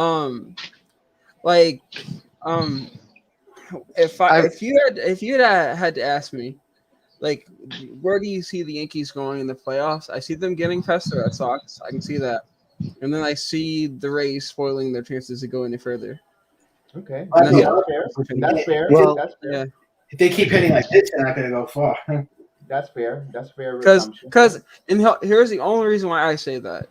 And the Yankees fans might get mad at me, and they might be like, "Why are you spoiling my party?" And I'm honest, even with my teams. I'll be honest with you. I do see the White Sox possibly beating us, and there's a chance we might not even make it to the World Series. Well, I'm going to say this: if we beat the Rays, I think Yankees do beat the Rays, they're going to win the whole thing. Because the Rays, that would be the shocker, and actually that would lead to either the White Sox with the Yankees or the Astros with the Yankees. if the Yankees could beat the Rays, and they could beat the Astros and the White Sox, definitely. But the point is, it's like you mean the Chaparrals? The Astros play the Yankees really tough though, but the Rays are worse, I think. Yeah. And by the way, you want this isn't a statistic or anything like that, but as an Astros fan, you want to know something interesting? Because obviously I watch a lot of Astros games. Chaparrals. The Astros actually feed off of good atmospheres. By the way, I noticed that they have low-scoring games when people are just silent. Yeah. So again, keep it up, dude, because that's when we score like 7 runs. If the Yankees, here's my prediction of the Yankees. If they beat the Rays, I think they can win the World Series. But right now, my prediction is we beat the Red Sox. If we beat Tampa, we win. We potentially win our 28th title. No. Don't compare yourself to the Nationals. Yeah, No, you're talking about. I can see why. I'm not saying the pitching, but I can see the comparison. Remember the Nationals? But the Nationals had better. Yankees didn't have a great pitching staff. I mean, I'm not talking about the pitching staff. Hold on, the narrative. Before the Washington Nationals ever won the World Series, they couldn't even win a World Playoff Series. Like this Yankee team right now, they couldn't even. With this Judge and so forth, they can't even get out something out of the first round. The Nationals didn't have a World Series though until 2019. Yeah. But you didn't hear what I said. I know you're talking about the whole. The National has never won a playoff series. True. The National. And then they finally won a playoff series and they went on a run. That's the comparison. He says if the Yankees could win a playoff series and beat the but they won a playoff series though. They won 27 until like this decade, almost like. I'm not saying he's talking about the momentum. If they win, let's say they beat the Tampa Bay Rays. No, I'm sorry. They get on that. Yeah, I don't agree with that. The Nationals had a team that they were the underdog. And they just got in, but you knew that they had a potential shot because they had Scherzer, Strasburg, Soto too. By the way, Soto's better than any player on the Yankees. That's just facts. I didn't. I agree. Yeah, I have to agree with that. Sorry. Heck, he's better than any team on my team. Both of my teams. Like Juan Soto's just a top 5, top 10. I mean, I think I look at Juan Soto's like Ted Williams. He's like a great player. I mean. I know what you mean, though. You're talking about momentum, but the Nationals had a team that just got in. They were like a dark horse, but didn't you know that they had a chance because they had Scherzer and Strasburg? Yeah, really don't have that. Like I get it, like Yankees fans, and again, props up to you guys if you guys do go all the way. We got Garrett Cole, but no, like at least when the Nationals had their version of Garrett Cole, aka Max Scherzer, at least they had a solid number 2. They also had Patrick Corbin. Yeah. They had overall just a more solid rotation. Then they had a more solid bullpen. I mean, I actually, you know what? I take that back. That's debatable this year. Garrett Cole has to be Garrett Cole. If Garrett Cole doesn't that's what it starts with. With Garrett Cole. Yeah. What Garrett Cole are we getting in this playoffs? Are we getting the Garrett Cole that we paid $34 million a year? Yeah, like we used. Yeah. Or are we getting this middle of the pack? Or just good enough number 2. I know, basically a guy who's trying to adjust the spine attack. Let's call it getting. Are we going to get the Cole from Houston, or are we going to the old Garrett Cole from Houston, or are we getting this not so good Garrett Cole? Isn't it funny? We'll have to find out. But isn't it funny how people don't like Houston, but they want our players? We only took one player. He was a free agent. We didn't take anybody else. I know, but it's still we don't like either. Well, Just Garrett Cole. He wasn't even. He was a free agent. You knew he was going to Bottom leave. of the ninth, still 7-5. so well, guys. Well, I'm gonna head the program. Dinner's ready for me All here right. in the Jedi Network. Hey, I'll see you for the playoff, man. Well, ready for the playoffs. I'll put the stream up, and we'll see you guys on Tuesday, man. Ron Sport Jedi Network right. saying thank you, guys. Have a good evening. We'll see you Tuesday.